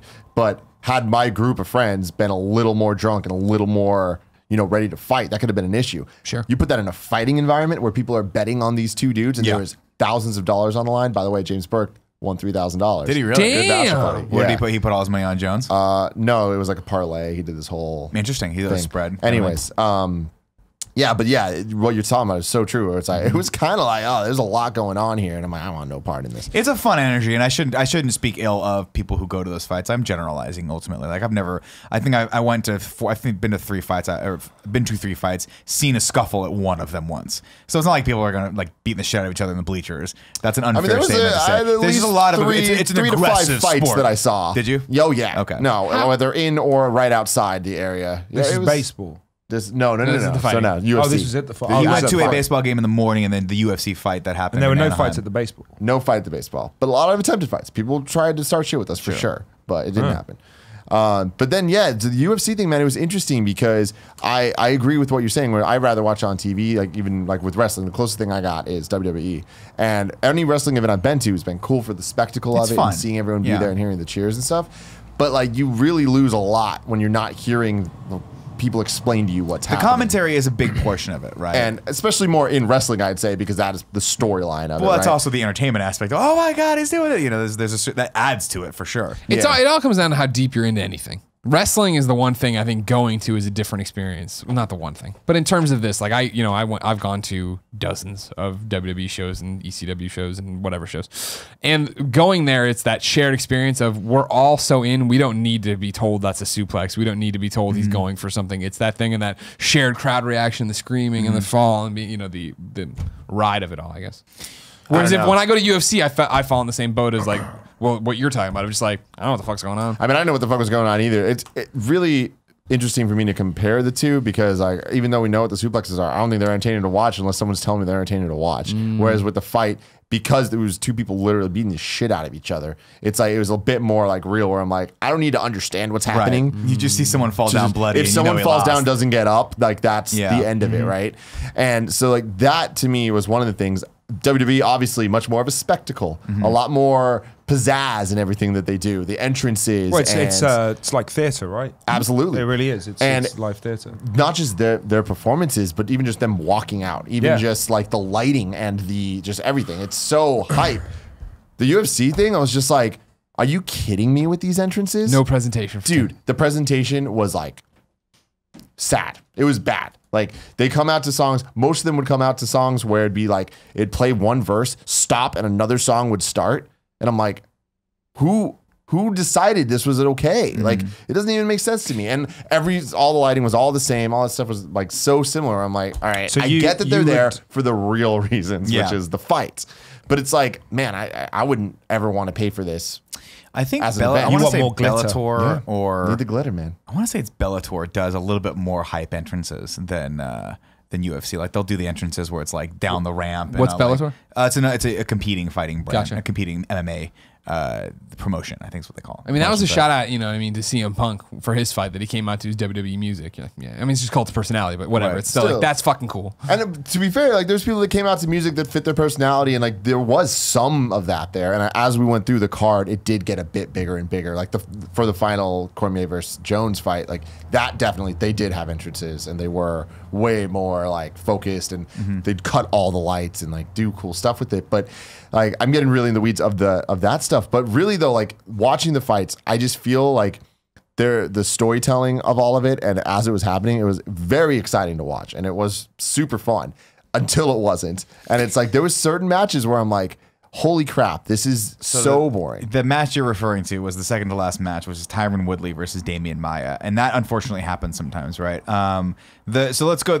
out of the matches out on the main card. I didn't watch a lot of the undercard, so I don't know when you guys got there, but there's an undercard and a main card. The main card's what's televised. The undercard is dark fights, basically. We were there. We watched. There was I think 10 fights or something like that before the main card. Yeah, that looks about right. we saw from here. 3 before the. main Okay, card so started. I started with Vulcan Otismir versus Jimmy Manwara. I can't say any of these guys' names. That Manua. fight lasted 22. That was the very first fight that was televised. and that it was lasted awesome. 22 seconds. So pretty much what happens is it's the first real match of the night. Fucking, they come out with their entrances. They come in. It's like ding, ding, ding, go. Manawa, excuse me. Bah, done. And I'm like, holy shit, this is gonna be awesome. And then the rest of the fights were like, So the next fight was, I would disagree. See, the next fight, and that's the thing, if you watched it, I think you could have gotten a lot more. Because the other problem with UFC is like, it's not like boxing. You have a cage in your way. So if you're really far away, you have to watch the big screen to see what the hell's going on. If you're not watching the big screen, you're just seeing two little dudes like kind of doing something. You don't get the intricacies of it. The Robbie Lawler Donald Cerrone fight, which was the next fight, was a fucking bloodbath.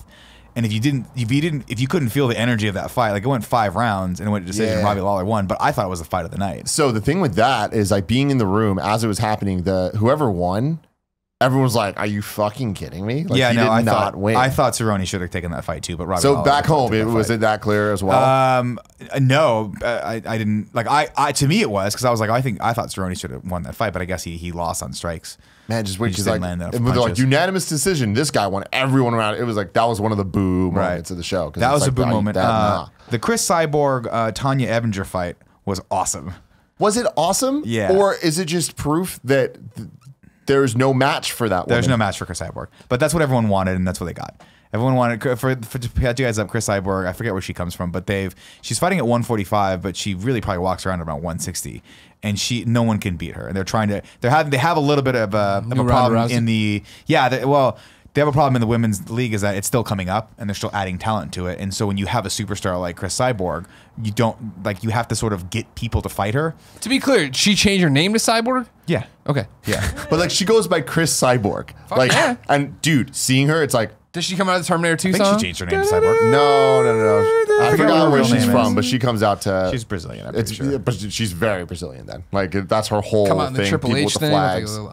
What is her real name? Dressed like a robot. But yeah, she came out, and then there Yeah, was this other woman, and they built it up like they showed the whole like hype trailer of Sure. like what this match means, and I'm like, all right, cool, let's go. And then the fight starts, and it's just like, oh, that other woman is fucked. There was I follow a guy named Brendan Schraub, he does a podcast called Fighter and the Kid, but he's an ex-fighter and he does a lot of commentary.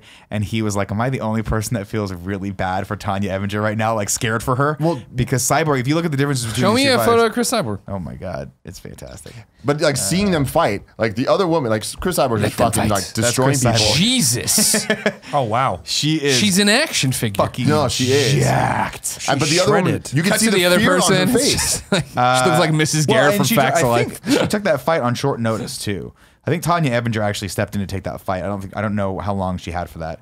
So that was the other thing. Tanya Evinger, her nickname, because of course they all have the nicknames, right?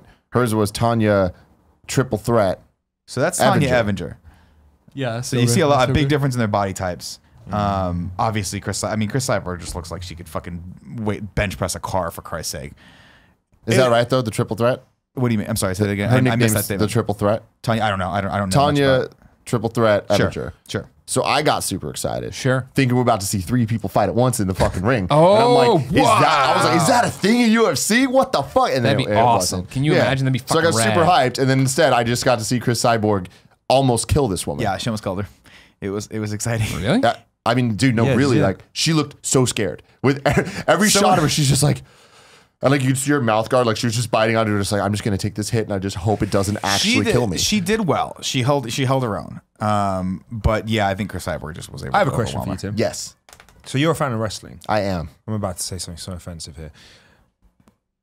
Did you found the spectacle and the theater of wrestling far more entertaining than you did UFC? But did the whole risk factor of the fact that these people were literally beating the crap out of each other, and that it wasn't as, I don't want to say staged, but the other would one's say that about entertainment. The wrestling, other yeah. one is a sport. Like Yep. it's a real Yep. deal thing. Which is Did why that I'm not not into it. heighten? Did that not So heighten it, that- knowing that they were really?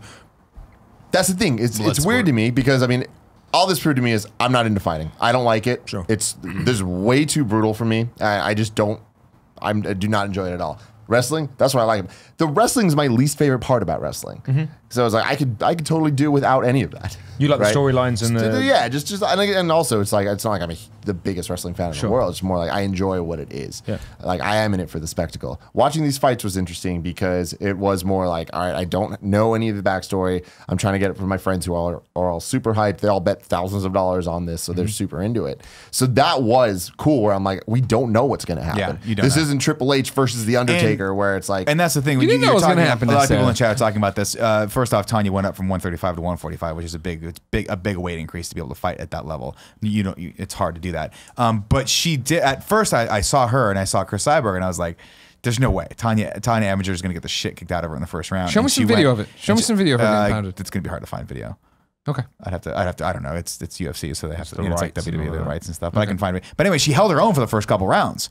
She did. She Didn't I feel mean, that way. the first few people were like, "Oh God, she's going to get destroyed," but she stood up against her and did fairly well. yeah. I mean, but my thing Until is, she didn't. within about 20 seconds, it was clear to me that she should tap. Just say, I'm done. This was a bad idea.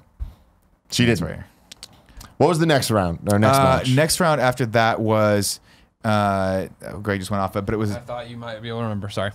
Damian Maya versus Tywin Woodley, I believe was the next one, and that was the one that went 5 rounds and was there. You go. Kevin's showing Jesus us Christ. highlights of this mugging.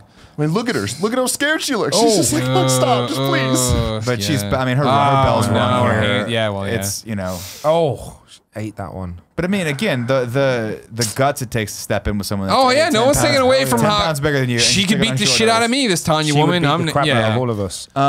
So the next fight was Tywin you. Woodley and You're too nice. and Damian Maya. And Tywin Woodley has been champ for a while. He's one of those guys that's very much like Floyd Mayweather, very strategic, puts on very boring fights and wins. And he won. He beat Damian Maya with a unanimous decision. And Damian Maya, it was a boring fight. It was 5 rounds. That's what's going to happen with Conor fight. McGregor. Probably. It's going to be Dude. boring as hell. He's just going to just outbox Unless him. Conor fucking knocks his block off. I don't It's think not he'll gonna even. happen. But I don't think Floyd will even let him touch. It's going to be. Anyway, I just think it's going to be super defensive. So I think you're right. A lot of people would agree with you. It's going to be a big letdown. Unless you're Conor McGregor, in which case he thinks he's going to knock him out in the 4th round. That's what Conor said. Conor reckons. Conor said, "I'm going to knock him out in the 4th round." His I bet. did the His. worst. That's pretty I'm going to good. knock him out in the 4th Who the round. fuck is this guy? I can't do it either. I fucking love it. Who the fuck is Yasmin's this got guy? Irish accent. Do it. No, that doesn't Oh, count. racist. Sorry. Super racist. I'm sorry. He's Irish though. Top of the morning to what do you want? Oh, my shillelagh. No, he talks. I mean, God bless Conor. Conor's one of those guys that is just so good at the promotion game. Oh, he's fantastic. Like, he's a guy that you love to hate. He's a guy that gets in the head of his opponent, and he sells fucking tickets, man. He sells pay-per-views. He has said such crazy shit to fucking Floyd Mayweather. Didn't he wear a jersey? He wore a suit that was pinstripes. No. He wore a Golden State jersey. Did he? And it had a player's number. And I don't know if this is true, but apparently the player who he was wearing slept with Floyd Mayweather's wife. Oh. And he's bowling around in the guy's fucking jersey. Dude, he wore a suit. Psychological warfare. He wore a suit to one of the press conferences that everyone thought was a pinstripe suit, and then someone zoomed in on it. And in the pinstripe, it wasn't a fine line. It was just the tiny words "fuck you." And it just was all over this fuck you, fuck you, fuck you, fuck. Then he starts talking shit about Floyd Mayweather. And he's like, I'm going to kick your little tiny. He's like, I don't care about you with your tiny head and your tiny hands and your tiny little body. It was like, what does that mean? Like, he's not, like, it's so fucked up, but he gets in your head. But see, that's my thing is so much of this, I mean, we talk about wrestling. It's like, I feel like so much of this is fake as hell. When I see them go up against each other in the interviews and stuff, that, you know, this is all set up. There's so much money being put into this, and it bothers me that they're not admitting it. There is to a degree, there's no love lost between some fighters. Some fighters legitimately don't like each other. Like I don't disagree with the fact that I don't think John Jones and Daniel Cormier get along all that well. But having said that, it's the same every time. A lot of shit's talked because you gotta have the rivalry. And then afterward, what did John Jones do? He was literally like, Daniel Cormier is awesome. I aspire to be more like this guy. This guy's a real champion. I'm still fighting my demons, which is how he really feels. Did Muhammad Ali pioneer that style of promotion? You know, the build-up where he chased after Frazier and Foreman, because Joe Frazier and him did not like each other. That was not a publicity stunt. Well, supposedly he would like call his house at night and like fuck with him. Like he would just call Joe Frazier. I'm gonna beat you. I'm gonna beat you. He's like, stop calling my fucking house. Well, in a more sinister way, Joe Frazier felt bullied and hated the way that the Muhammad Ali had turned the community against him and felt like his kids were being picked. Like that was a real fucking like Muhammad Ali went for him. And in some ways, I guess, from the like the Thriller in Manila and the Rumble in the Jungle, is that right? Right, you know. Like, is that what everyone's trying to emulate now? That kind of rivalry, that kind That's of what gets you the attention. But the problem is, not a lot spectacle. of fighters can do it, right? And like Conor is the best at it by far. John Jones, Daniel Cormier, they had a good back and forth. It was a good try, but like you see Conor, and then you see Conor versus Nate Diaz, and that was the big that's the big rivalry right now he has, and Nate Diaz is like. He's one of those guys that like doesn't give a fuck, and that's when they started throwing shit at each other, and he started talking mad shit, and they started getting fined, and it was like in the video for Cormier versus Jones, like the way that they got in each other's face and started like punching each other and they get pulled apart. It's like I don't know, man. And like some shit said that like where Jones was like, "You're not a real champion," and and he was like, "It's fucked up," but it's true because he's like. You're not the real champ. You got my belt. You never beat me for that belt. And when I beat you, you're going to spend the rest of your life thinking about that. You're going to spend the rest of your life fucking knowing that you couldn't beat me.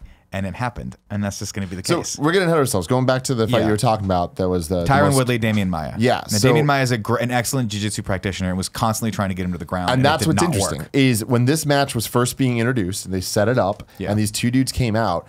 For the first time in the night, I was like, I am enthralled by this.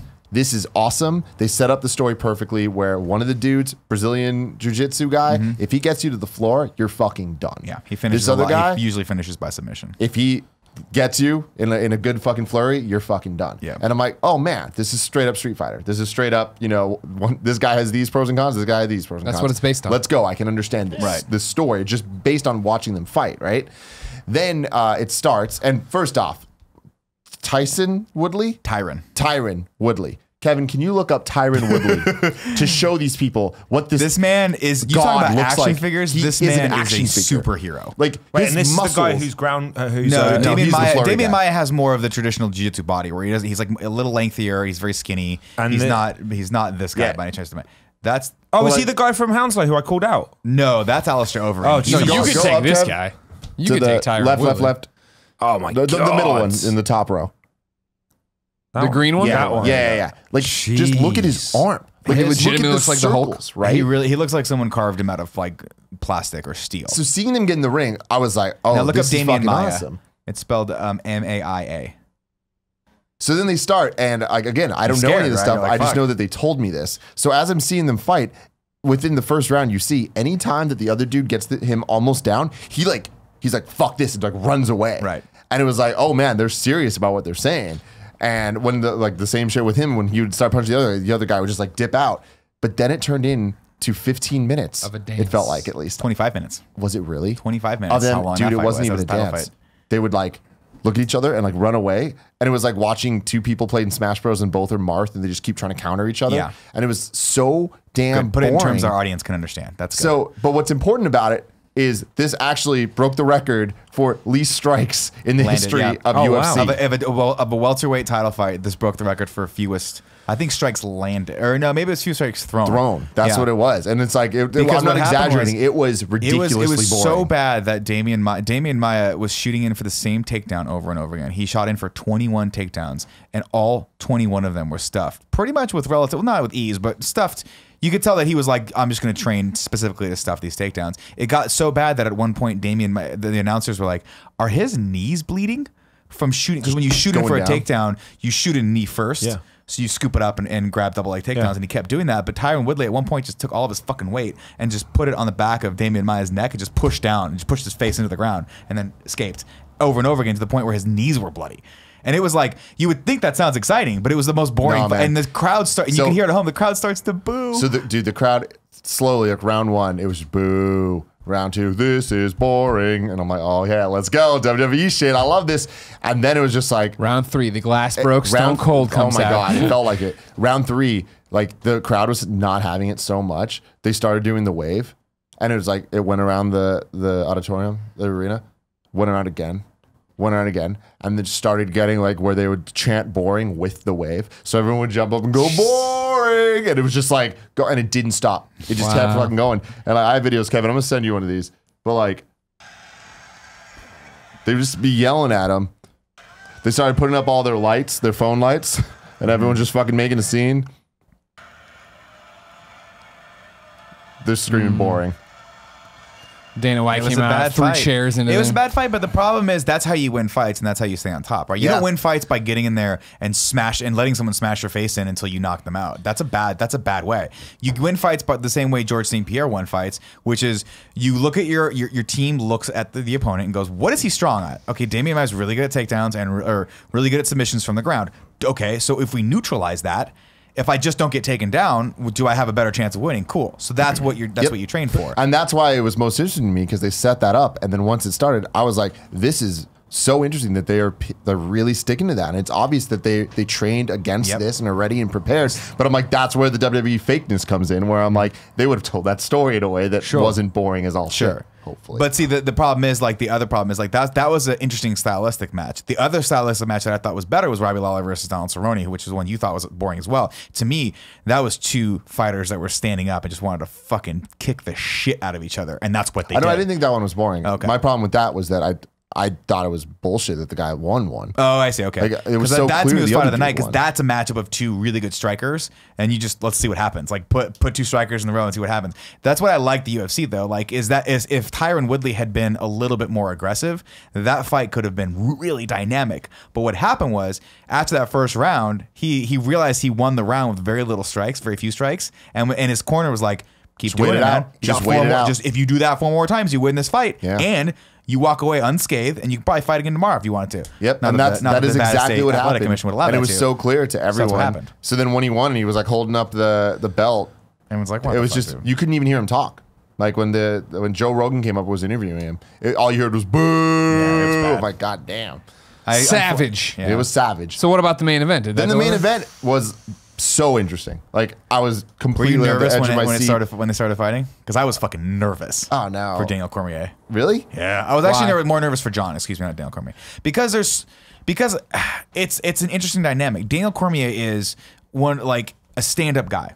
He's the champion that if you write a champion into a movie, he's the guy you write, right? Like good, he, though? he is. He's a good guy, family guy, never talks doesn't like talking shit about his opponents. They you can tell they're making him do this stuff. Like he's held the belt, he's defended the belt, he's had a lot of good fights, right? He fought Anderson Silva recently when John was supposed to fight him, but John got popped for steroids. Anderson Silva came in, they had a great fight, but he didn't overwhelm him. He showed a lot of respect to his opponent and showed a lot of respect to the sport. Then you've got John Jones, who is just this phenomenally talented human being that won the youngest ever light heavyweight title to a winner to win the title. Just did shit. He's like the kind of guy that watched a YouTube video about Bruce Lee and then can all of a sudden fucking do a spinning back kick and do it and really do it and actually knock someone out with it. So you look at him and you're like, this is a guy that is probably pound for pound one of the best fighters ever to live. And then he does something where he's like high and crashes his Bentley into a woman who is pregnant, a pregnant woman is driving it. And then he goes, oh, I don't want to be here, and runs away from it. And you're like, oh, John, you can't do that. So Cormier is the champion that we want, or that we deserve and need, but John's the one we want, right? John, we want to win because we want to see that guy who's the best ever. Like, we want to be able to, like, I watched John Jones fight. He's the greatest ever. He's never been beaten. Well, he has been beaten. But like, all intents and purposes, he's unbeatable. And then these two come together and you're torn emotionally because you've got Daniel Cormier as the nice guy and you want to believe nice guys win, but you secretly just want to watch John fuck him up and you don't know why. And so when those two came together, I was like, oh my God, I almost wanted to like bow to each other and walk away. I don't even want to see them fight. Like, this There is no up. champion. Good night. That's so good funny night. because I from not knowing any of it and just watching it, like, fuck Daniel Cormier. He was an asshole the whole time. So they're fighting. They're having a great fight, and it was really even. At some point, it started looking like Daniel Cormier who's Nick's good guy, was decidedly winning. And then he started getting really cocky, and like you'd see it where the other guy would punch him in the face, and he'd look at him and like go like that. And he punched him again, and he'd be like, and he just kept doing that. And it was like, all right, this is kind of awesome. But it was such heel shit. Like, it was such, he's the bad guy right now. And then eventually he got way too cocky with it. The other guy takes him down. One of the most brutal things I've ever seen anyone do to another human being in my life. What was it? Dude, fucking kicks him. The guy, like, you could see it. He had a moment of like, oh shit, he was outconscious. And the other guy was like, I'm taking advantage of this. Fucking went in and just started knocking him into the fucking fence. Yeah. He fell down. And then he just like was trampling the dude's head in Yeah, with he his basically hands. like was hammer fisting his head. Why didn't the ref stop it? Well, that's that, and a lot of people were like, he should have stopped it a little earlier. Than Yeah. that. The thing is, on a fight that important, you don't want to have there be any doubt that the guy could have defended himself. So if had Daniel Cormier being able to, like, it's mostly it's weird to say, but it's actually kind of for Daniel because the ruling is if you can't defend yourself, if the ref thinks at any time you can't put up an adequate defense, he stops the fight, right? That's how it goes, and it's a technical knockout right there.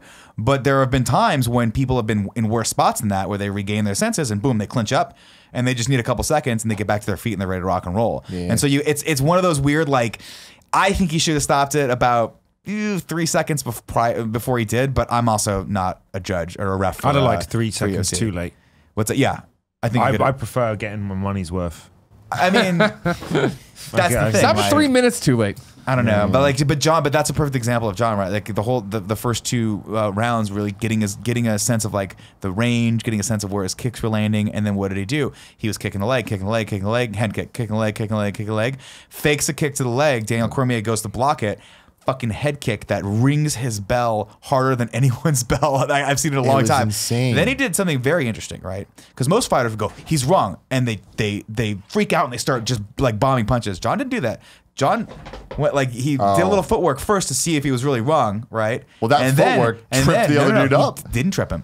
He did footwork, realized he was stunned, faked a punch, and then kicked his fucking heel as hard as possible. It spun him around, and then he followed up with a fucking flying knee to the chest that like put him right against the cage, down, and then just hammer It fist. sounds really cool when he until- describes it. That's Dude. that moment It was was fucking fucking awesome, and it was earned. insane. That fight Yeah, totally yeah. earned it. Oh, it was but so then after the insane. fight, they're announcing the winner and doing the whole thing, and then the fucking Daniel Cormier, the loser, like is trying to get up, and like, he's still trying to fight the guy.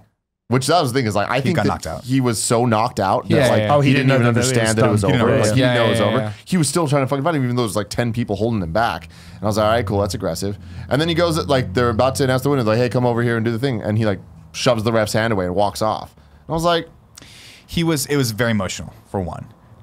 Because you have to understand this has been like a 2-year build up to this fight, and he should have fought him a long time ago, and John just kept pulling out for different reasons, like he kept getting disqualified or suspended or popped for steroids. So there's a lot of emotion built into this. Yeah. Good guys don't do that, though. Champions don't do that. Champions. Yes, sure, but 2, they should not, when a guy's knocked out that badly, put him on camera. oh You my shouldn't god, do it was horrible. And so now then after- the shit thing is a fucking meme, and that pisses me off Yeah, because he no, shouldn't absolutely. be. This should not like. And Rogan didn't want to do it. You can tell. Oh, Joe did was he like, not wanna do it? no, because he said specifically on his podcast. Wait, he's I like, don't understand. What is I didn't see this. I don't know what you're talking John about. Jones, they interview the person who won generally. Yeah. But if the person gets knocked out, as a general rule, and Rogan's talked about this a lot on his podcast, he does not like interviewing the guy that just got knocked out because you just got knocked out. Yeah, You're yeah. not all there. You don't know what's going. He's like more often than not, people think they're still fighting. They don't know what the fuck's going on. They shit their yeah. pants. Yeah, they just lost. They do. They literally do. Do they really? Yes. Oh, wow. Your body does that sometimes. And so Jesus. he was like, he even said it when he started interviewing Daniel Cormier. He's like, I really don't did it like during doing topic this, one. but I want to give you an opportunity to like talk about this. And you can tell Cormier. No, dude, really? Really? Yeah, it No, was seriously. bad. He was like, he was so knocked out. He was talking, and he just started started crying. bawling in It was tears, and it was like really, really fucking bad. But it's like, I don't know, I don't buy that at all. That's some Joe Rogan showmanship shit because he fucking went in there so No, quick. he's gotten in trouble before about that. Like he's actually stated a lot because I think it was, I forget who it was, but he interviewed someone and the guy was like, no, I totally won that fight. The guy tapped, I swear to God. And Joe's like, I don't think he did, man. The guy's like, no, he fucking tapped. I know he tapped. And he goes, okay, let's bring up the footage. And in front of everyone, like basically humiliated the guy because the guy, I forget which fighter it was, but I was wasn't there for that one. I was there you for were that. there. Yeah, yeah. And he just was. He doesn't fucking know. Like when you get knocked out, you might lose the last like 5 minutes of your life. You don't know what happened. And so, and now as a general rule, they won't do it if the person gets knocked out. Like they'll just interview the person who wins. But this was such a big fight that I think they probably made him. Yeah. He hasn't I talked don't about it yet. I haven't listened to his So would you podcast go yet. again? No, God no. But shout out to Joe Rogan though. Like the through line that the show needed, him doing the post round or post match, whatever the fuck match. interviews was like super helpful, and I thought really moved things along. And I love that he just is Joe Rogan. Like he is such his own character. Where even during the boring match, I thought he was going to be like a professional about it and like act like, oh, you guys were just beasts in the ring or whatever. He's like, hey, so everyone's booing you. How's that feel? And I'm like, Yeah. No, I mean Get him. Joe's also at a point where I think he's almost done. Like he's talked a lot about maybe retiring from that, and he's pulled out a lot from a lot of the events. Like he used to do all the worldwide events, and he doesn't do those anymore. And I think they're training Dominic Cruz to come up and help. Or maybe not Dominic Cruz, but I forget the other guy. They're losing announcers basically, but I think he's at the tail end of his career as an announcer for UFC. He's also a comedian that talks about crazy shit. So every once in a while he'll slide something in there. Like he got in trouble the first time he ever did it for like talking about one of the chokes in a really bad way. I don't want to go into that, but yeah, shout out to Joe Rogan. Nick, Yes. what's your topic? Ooh, my topic's a fun one. We had a still great. going? Yeah, we got. Shit. Where would you want to Do you break need to that? take You know off? what I mean? I don't know. I need to go. Okay. Sorry. That's okay. Okay. We can bring in Big Kev Dog in your place because he's seen all these movies. Let's do that. Do you want to do that? Yeah, I prepped a sure. sheet for him. So and this will go fast. We can make this. I want to rank the Quentin Tarantino movies. Well, before you go, I drew a picture. It's all four of us with our dicks out, What? How come my Oh, dicks are and I gave alright. Tim the biggest dick. Oh, okay. Oh shit. Who's the And one in I the middle? gave- Oh, you gave yourself. I gave a small- myself the smallest, Oh. but it's slightly thicker. Oh, the girth. I gave Greg got the biggest bell end, big helmet. Yeah, no, yeah. And I gave Nick the most like symmetrical. Thank you. Pretty It's like dick. It's very Perfect. nice. It's very nice. Does Thank Tim you. have an uncut dick? Is that just a big uncut dick that Tim has? I didn't want to assume. Can Cool Greg Skycam? Huh? Can Cool Greg Skycam or is that out? Cool, Greg. You want Skycam? What do you want? Yeah, let's put in the go to Skycam. There you go. There's the dicks we're all You can talking see about. them. It's Nick. It's me. It's Rahul. It's Tim. It's beautiful. Very nice. Yeah, That's very really beautiful. Like, good And dicks every there. dick had a personality. I like that. It I like does. that a lot. Thank you. My dick's got like a straight edge. Like, hey, I'm gonna shoot you straight. All right, Quentin Tarantino.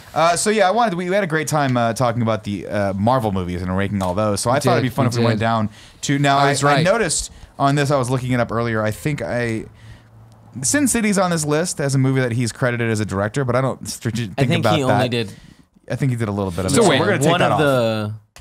And he only did one of Grindhouse. He did, but that was billed as But something that was that he more- wrote and directed. So I don't know. Do we want to leave that on the list? The Grindhouse was a double feature, right? Yeah, so that those was were two separate Rodriguez, movies. yeah. But Sin City, I don't think it was actually. No, he only did yeah. one scene, and it was the scene when Benicio del Toro In had the gun barrel in his head. Oh. Robert So- Rodriguez did We're everything gonna else. take that off the list. Let's take that off the list. Yeah. So we have 10 films. There are 10 films total. We are. You could these are replace that only with films- True Romance if you wanted Well, to. I was going to say these are only films that he wrote and directed. Okay. Because if not, he wrote on True Romance and a few other things. But I love True Romance, but we'll leave that off the list right now. So the films right now that we have are Reservoir Dogs, Pulp Fiction, Four Rooms, which is another iffy one because never it's seen like it. I've never Yeah, even I'm not heard of it. familiar Yeah. with Well, Four Rooms Rooms. is another one of those movies where it's kind of it's smaller stories wrapped into one movie, but I think he did only one of the stories. Yeah. And I think they bought in a bunch of guest directors to do them. So I can't. Maybe we should take I that say off we the list. take Let's that take off. that off the list. I'm No, I losing. say take it off. Let's take that off. So right now we have Reservoir Dogs, Pulp Fiction, Jackie Brown, Kill Bill Volume 1 and 2, and yes, they are two separate films. I don't care what anyone says. Grindhouse, I think we should probably keep on. Inglourious Bastards, Django Unchained, and The Hateful Eight. Now, I could be dissuaded to take off Grindhouse. I haven't seen Grindhouse. It's going to go bottom on your list then. Yeah, well, so on here, there's two that I haven't seen: Grindhouse and Jackie Brown. Well, if you write Grind, you should make it Death Proof then, because that was a film. All right, let's go Grindhouse. Death Proof. Let's So just cross call it it out and Death put Death Proof. Proof. Death Got Proof. it. Death Proof. All right. Jackie Brown was, I think, on this list, one of the only movies that was not an original work by Quentin Tarantino, but it still is written and directed by him. It was an Elmore Leonard movie or novel, so that still counts though. Yeah. Okay. Okay, so I'm gonna go. Yeah, you don't. Are you all okay, set? we're just numbering this. Yeah, you're just gonna number them, and we'll talk about. We'll go through your list, and you can explain to us why. You can put the right number there. Well, I'm building it off this. Oh, I I see don't. what I you're saying. can't jump I see in what there you're and saying. start going. You know what I mean? I'm coming. I'm under gonna go bottom. straight off instinct. You're crazy. So there's 9 total, right? Is that correct? Yes, I believe so. 1, 2, Okay. 3, 4, 5, 6, 7. Wait, I have 8. yeah. Yeah, Oh, this is tricky. we're doing 9 because we're counting Death Proof as one of them. Ryan Hartman is asking if you wrote Jackie Brown. I think he did. I looked it up earlier, but I'm gonna go ahead and check that. It's based on an Elmore Leonard novel. Ooh. You okay, Kevin? Yeah, I mean, this is tricky. This is hard. Nah, it's piss easy. I've done it. Finished. You win. You win the brownie. What? He won the brownie. Oh my God. Yeah, This- he's credited as a writer. Then for I that, look so. at this and it's like, this doesn't make any sense. What have you done? Why have you written, What have you done, why have you Kevin? written the numbers on the other side? Oh, that was just so if we're like, oh, I don't know. It just helps me. space I'm it not. out. I'm not. I don't mean to You've met pry. Kevin now. Those were just the numbers, total 9 movies. Oh, okay. Yeah, Gotcha. That's an easy one there, man. Oh, this is hard. So And yeah, just fill time. Fill time. You're doing great. You're doing great. I don't know what you're mouthing to me. I'm done. You don't know my order. If you know my order right now, Greg Miller will marry us live. Yeah, boy. He's an ordained minister. Be careful. He can do it. Or maybe you didn't do it yet. Did you do it yet? What? Are you ordained yet? Yeah, I married Scott and Cindy. Yeah, boy. Let's get married. What, you and me? What did I just high five? What's his order? Andy, do you want to get on this? Well, you can. What's read, his number 1? Read that. Yeah, and okay. then say Oh, what yeah, that's my really good. number one Here. is. Andy, you Go, wanna do you this? write it in. Oh, I see. Okay. You write I it like in this. right I like there. this better. So I like first this goes- better. Yazzie, scratch off Hateful Eight because I haven't seen it, so just put NA on that. Oh, you haven't seen Hateful Eight? It's a I haven't really got good around one. to it. But I'll I save will- it for I where it will ends need- up I on will my need. list. You know what I'm saying here? We'll save it for where it ends up on my list. And scratch 4 rooms off. And And scratch change off. Grindhouse to Death Proof. If that matters. Yeah. Certainly does. And something else has been. Come here. No, come here and talk on the microphone. You can't. Nobody hears what you're saying. Talking a bit. Talking. Get here, Little dog. topic we're Do you doing. want me to do like my quick, my quick? Well, I can. You want me to? I'll print one of these out. You do it. Nah, I'm good. You want to put your numbers right here and completely fuck up my list? I can just All right, give it to rattle me. it off. Give it to me. Go ahead. Top of the list, Pulp Fiction. Right, naturally. Number 2, I'm gonna go with Reservoir Dogs. Oh, boy. interesting. Number 3, I'm going to go with Django Unchained. How dare you? I have not seen Jackie Brown, and I have not seen The Hateful Eight. It's going to be low on your list. You haven't seen the Hateful I Eight? haven't seen The Hateful Eight. No. interesting. So 4 is going to be Kill Bill Volume 1. 5 is going to be Inglourious Bastards. 6 will be Kill Bill Volume 2. Oh, what? And yeah, that's my quick list. Can you Okay. bring me some of that gum? Okay. You want some? Yeah, can I have You some? can't chew. Put on. some twang on the gum and give him the gum. Don't put any fucking twang on the Okay, gum. I just want the I'll gum. do My mouth, my Thanks, breath smells Andy. like cat shit right now. Catch it. huh? Catch it. How are we doing All over right. there? Yes. I can't remember which was the better Kill Bill. Well, see, you're all set. You were all set to do Very it. much one. Very much one. I don't know about very much one, but 100% yeah, one. One by a wide margin. No. I've Should've never been wanted one her to be more wrong in all her life. Yeah. Yeah. Oh, you fucked up. I know. I just because realized we'll do this. You can... We have Kevin's got a guy at City Hall. We can get you the paperwork I got a right guy now. at Oh City no! Hall. Wait, no. We need a Hindu wedding anyway. It's done. No, we got a Hindu guy. Nah. Well, I'm an atheist, so it doesn't matter anyway. That was very smart. Kev, how are we doing with that gum? What's up? What's going on with You the gum? said you looked at Andy and name's yelled Andy. Kevin. Yeah. I fucked up. How's Andy, it- can I have some of that gum, please? All right. So do you want to start in, Nick? Where do you want don't to? you It's your have topic. Where do you want to kick thing? off? You want to save Sure. yours for last? Sure. No, I'll kick mine off. As soon as Andy gets some fucking gum. My You number can't one. chew gum while you're podcasting. It's not my okay. it's fine. It's gonna be Right? okay. No, It's you gonna be can. okay. No. You can. My number one is Pulp Fiction. of course. It's my all-time favorite Quentin Tarantino movie. Number 2 was a split between Reservoir Dogs and Kill Bill Volume 1, but I'm going to give it to Kill Bill Volume 1 for me. While I like Reservoir Dogs and I respect that movie as a first movie of his, I was obsessed with Kill Bill Volume 1 when it came out. I had the fucking soundtrack to it. I was really much looking forward to Kill Bill Volume 2, and then it came out, and I was like, oh, not so much. You mean Lonely Shepherd by Xanfer? Do you know that song? I do. Kills me. I loved it. It was my ringtone for years. Inglourious Bastards, I'll put as 4. No, sorry, Reservoir Dogs is 3. Inglourious Bastards 4. Django is 5. Hateful Eight 6. Kill Bill Volume 2 is 7. And you know what? Now that I'm looking at that, I'm going to switch those. Hateful Eight's going to be 7. Kill Bill Volume 2 is going to be 6. 7. Way too low. Way too Jackie low. Brown Way is too 8. Obscenely And Death Proof is 9 because I really didn't like Grindhouse all that much. Actually, I liked Grindhouse, but I didn't like Death Proof. I liked the Rob Rodriguez one with Michael Biehn. Planet Terror. Yes, I thought that was a cooler Grindhouse style film. Greg, give it to me. I'm going to go worst to best. Worst to best. Number 9, Jackie Brown. A forgetful film that I know I watched, but barely remember. There was an old man. He liked Jackie Brown. Michael Keaton was in it. He was. That's Oh, right. he He was. was. That's Yeah, right. yeah, That's right. yeah, exactly. He was. Yeah, he was. Number 8, Kill Bill Volume 2. Another forgettable film with a terrible Superman analogy. Number 7, Kill Bill Volume 1. Another forgettable film that just wasn't that good. Hey, eat this pen, sir. Yeah, I said it. What about it? You want to argue me? Hit bloody Yeah, I do. Why? What's so great about it? It was fun. It was Kill good. A Bill? mixture of genres. She did this thing. I remember trying to punch out of the casket. That was That was two. fun. That's two. Oh well, Yeah. there you go. There's a boring movie that ran together maybe with if a you bad paid Superman attention, you were analogy. watching it when She you had playing with your one fucking woman dog. had like a mace she used. Buck liked to fuck. I remember the bullet points. You of this really movie. remembered Volume 2 really well. Yeah, you really. Yes, I was all this from volume 2. No, Buck liked the to mace fuck. thing, Yeah, Buck. that's Okay, great. God, that was a Number disturbing 6, scene. Death Proof. This is the Kurt Russell. He's in a car thing. Yeah. Yeah. Yeah. I remember more of that movie than the other ones. Number 5, Reservoir Dogs.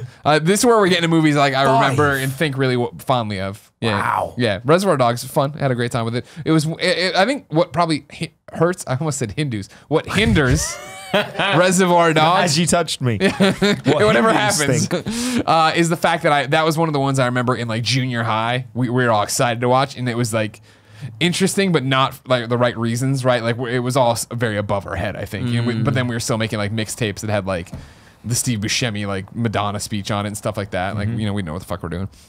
Number 4, Pulp Fiction. Similar thing, I think. Wow. A similar thing. I just don't think I've watched as an adult. I watched it as a you should 'cause rewatch it. My top 3 are all the more recent ones, right? Yeah. Where number 3 is Hateful Eight. I fucking loved Hateful Eight. Yeah, so good. I really enjoyed I'm that. going to watch that tonight. And Glorious Bastards at 2, It's like 3 hours long. and then So good. oh, really? Yeah. Django Unchained at number 1. Number 1. Ooh. That'll be- Alright. that'll probably I be love Tim's number Django. 1. Django's great. Yeah. Yeah. How do we do this? Because I think done? she should pass him over, and I'll be the impartial judge here to see. Okay, hold on, because I did mine as well. no one gives a shit about your order. You're supposed to guess my order, mate. That's rude. That's rude. What a way to start the Sorry. marriage. All right. Jesus. What is? What the? Oh, okay. She put R's and we Y's. mine in- No. I gotta be the impartial judge here and see if they match up first. They are immediately wrong. It looks like. Yep. There There, we you go. go. All right. Well, And then I know what she's been. Okay, so I have Pulp Fiction at number 1, Naturally. and Okay. I don't need to explain Naturally. myself. I think it's goes one of without the best saying. movies ever made, You're a not just Scientologist. Tarantino's. Number 2, I gave to Reservoir Dogs, Okay. especially as someone who was in theatre. I respect what he did with the space, Very nice. and I'd Yeah, like to very retell nice. that someday that. in a theatre production. Okay. Number 3, I went for Kill Bill Volume 1. There you go. There you go. I love the mishmash of genres. I love the Asian culture. There's a splash of anime in there, and the style, and the music soundtrack, and I saw it at a very impressionable time. Number 4, Django Unchained. Wow. Okay. Loved that movie. Too low. And if those 3 didn't exist, it would be number 1, if that makes sense. It does. totally does. Number 5, I gave to Jackie Brown. Okay. Really? Again, various reasons, but I like it. Okay. 6, Inglourious Bastards. 7, Kill Bill Volume 2. And 8 to Death Proof. And I have yet to see Hateful Eight. I think Hateful Eight, if you responded well to Reservoir Dogs because it played out like a play for you, you're gonna love Hateful That's what Eight. I heard, yeah. It's very much, I mean, it's even filmed a little bit more like that too. So you'll like it a lot. Very beautifully done film. I've only seen it once though. I have no desire to see it again. It's very fucking long. I'm one of those weirdos. Like it flew by. It was like one of those things where I was like, "This is great." I'm enraptured in these characters and this story and what's happening. Hateful Eight had one problem. It was too short. no. We more. went to watch it at the ultra wide panoramic. I didn't go with you guys, but yeah, you went It to was the really cool, 70 and then like midway through there was an intermission. Yeah. But the act right before the intermission and the act right after should have been flipped. They like reveal something, and it's just like, why like that? Reveal it differently. Gotcha. I don't even remember it. It's the It trap. all happens in a forest position. Oh, right. Yeah. Right. Oh, I would like to make one note about my list. Sure. It's garbage. That everything before Django, this is what I was trying to say. There's nostalgic reasons attached. There's about groundbreaking cinema. Also, when we saw Pulp Fiction, when I saw Reservoir Dogs, particularly Pulp Fiction, I'd never seen dialogue like that before. I'd never seen a story told that way before, and its importance to cinema also makes it number one. However, as movies, if you take away what they did, I think Django is just as well made as Pulp Fiction. So I would almost have Django with number one, but I'm not gonna because of how important Reservoir Dogs and Pulp Fiction was. Understandable. I respect. But I think The way Django is you explained almost it. a perfect movie. Gotcha. Big Kev Dog. So this list was surprising because I'm a huge fan of Kill Bill, Volume 1 and Volume 2. But man, looking at this list after, like there was a point where I was putting it, I was like, that doesn't seem right. And I was like, no, this is how I feel about it. This is an honest conversation with Yeah. yourself. Django Unchained, my number one. Number one. Hell yeah. Number one, That's yeah. my boy. Pulp Fiction, my number 2. When it's It's not bad. Hateful Eight is my number 3. Wow. Yeah. Oh, yeah. Wow. I really like Hateful Eight, but like that, the issue I have with, I can't remember what act number it was, but like how they told that part of the story was so disappointing. I won't spoil anything, but when you watch it, you'll be like, he was right. It was Earth all Yeah. along. I'm not going to spoil anything, but by telling you this, I will make you like it less. But I'm not going to spoil anything. Okay. That's, yeah. My number 4, The Reservoir Dogs. Also my first Tarantino movie I ever watched, and boy, fuck, there was so much tension when I was watching that movie. It stressed me out. Sure. Oh, dude, the scene with the ear fucking traumatized me when I was a kid. It's a fucked up scene. It's so fucked up. Yeah. Made me really want to get a straight razor though. Oh, of course it did. Yeah. Of course it did. My 5 and 6, Psycho. Kill Bill Volume 1 and 2. And number 7, Inglourious Bastards. I do not enjoy that film. Wow, really? Yeah, I what about don't. it? I mean, it just, I don't Oh, your like... grandpa stuff. Sorry, you walked into that one. Sorry. Colin and Greg Live. Oh my God. All right, well. What? No, come on. I really want to know. It's just Also, a fun Colin one. and Greg Live's not the name of the show. But that's what the joke said. It was a All right. throwback. I just didn't like, I don't know. I didn't like the flow of the story overall. Like, it did the same mismatching with, like, right? It wasn't linear. I thought it dragged. Like, Yeah, in it places. just- It had really? pacing issues It was for me. It was boring overly to me. long. Yeah. I'm going to spoil the ending of it. But I remember, like, as somebody who didn't know anything about it, right? Yeah. Of like what I was getting into, just went and saw it, and I like Tarantino, so I go see the Yeah. movies or whatever. Like when it's like, oh yeah, I just can't wait to see how they're gonna fucking let Hitler get away. I know. Blow him away Yeah. and burn all the Nazis. Like this is fucking awesome. Yeah, that was- The ending was Holy great. I thought shit. the ending was great, but like the build up to it was just. I thought they build up characters and then would murder them violently in front of you, and it was just like, was that really necessary? Sure. Yeah. But it gave us that one That's guy, like Tarantino. not Chris. Is it Yeah. Christopher? Not Christoph. Christoph, yeah. Yeah, he was awesome. He's So badass. good in it. Yeah, he's the man. He's the man right there. Also, if it wasn't for Inglourious Bastards, we wouldn't have got that thing where people put new subtitles under Hitler's speech Yeah. when he's Yeah. disappointed. No, nope. That's a different movie. No, it's not. That's Inglourious Bastards, where he finds out. That's Downfall. No, where he it's asks not. everybody to leave the room and Isn't he that pounds on the Inglourious table. No, that's Downfall. Yeah. I think it was before, yeah. Are you Yeah. sure? I'm Unfortunately. 1,000% I positive. don't like when Greg's right either, but it's just it might be a thing. It happens once in a while, once in a blue moon. Yeah, go ahead. I'll wait. What do I type? Let's see. Let's I'm just see. gonna Let's search- see what your girl so I got just wrong search here for you. Hitler. Yeah, read me Yaz's list. I want to see what Yaz's list So was. her what she picked. Her picks, yeah. She hasn't seen as many movies. Her number one's Pulp Fiction. Natch. Her number 2 is Django. Okay. Very Her number good. 3 is Reservoir Dogs. Okay. Oh, Number excellent. 4 is Kill Bill Volume 1. Number 5 is Sin City. You put Sin City in there. And You're that's supposed it. to I cross fucked that up. I off. fucked that up. But it was since How did you see Kill Bill Volume 1 but not Volume 2? He shows me all films. Oh, You haven't seen Probably Volume show 2? her the continuation of You that should movie. watch it. It's not as bad as everyone here No, is it's not a saying. bad movie. It's just not Volume 1.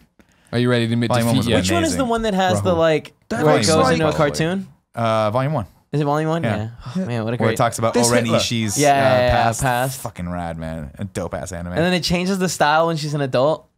This is the one. Yeah. Yeah. This is... That is Downfall. That's not Inglourious Basterds. Correct. Yeah. Now Hitler looks alike, in And this all one the is the movies. same Yeah, one. Hitler does look a lot like Hitler in every Hitler the I story. always thought I saw that in... That's so weird. Okay, fair enough. Yeah. Suck it. Now you gotta get married. What is Downfall? That wasn't the... That was I don't know. I want to say an HBO movie or something like that. Maybe Not it was ringing any a bells full for me. feature. I don't remember. But now it's just known for the 7-minute meme where they take it, whatever people are frustrated. Star or Wars angry about Blu-ray stuff. changes. Sure. And they right, write a right. dialogue on it. Yeah. If you didn't know, ladies and gentlemen, this has been the Game Over Greggy Show. Each and every week, 4, sometimes 5 best friends gather around this table. Each bring a random topic of discussion for your amusement. If you like that, head over to patreon.com/kindafunny where you can get every episode early. How early, you ask? You could be watching it live right now for just $1. If you got no bucks to toss away, it's no big deal. Head over to youtube.com/kindafunny where we put up the show topic by topic, day by day, until it goes up as one big MP3 and video the following Friday.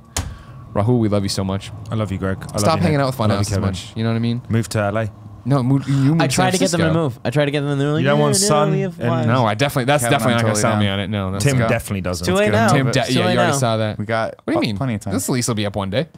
All right, let's make it happen. Literally then. less than a year. Literally less than a Yeah. year. We'll be done. Yeah. We can get Andy moved here from Austin. We can get him to Andy move doesn't down give a south. fuck. Yeah, Andy doesn't give a fuck. Andy's We got to ride talk or about die. his. Yeah. Thank you for having me. No, a It's pleasure. always a pleasure, and I'll see you in a couple of years. All right, cool. God, I fucking hate you. Say When's hi to the iZombie come Funhouse back? guys. We don't know. Sometime next year, we start filming. Next Just watch the CW. It'll be there. Yeah. Yeah. This Netflix year we and- should. Nick and I should really come up because we talked about that last time Yeah. you were on the show and we never did it. to Vancouver. Yeah. Just party. Absolutely. You know, just party. Nick? We'll do it. Fucking We're love to. gonna I love Vancouver. We'll do it hip hop style. Oh, We're gonna do yeah. it obnoxious. We're gonna get massive bottles Yeah. come to our table service. Or Shoot someone. just a nice dinner. That would be Oh. great too. Poutine. Like, yeah, we get some poutine. That's great. Yeah.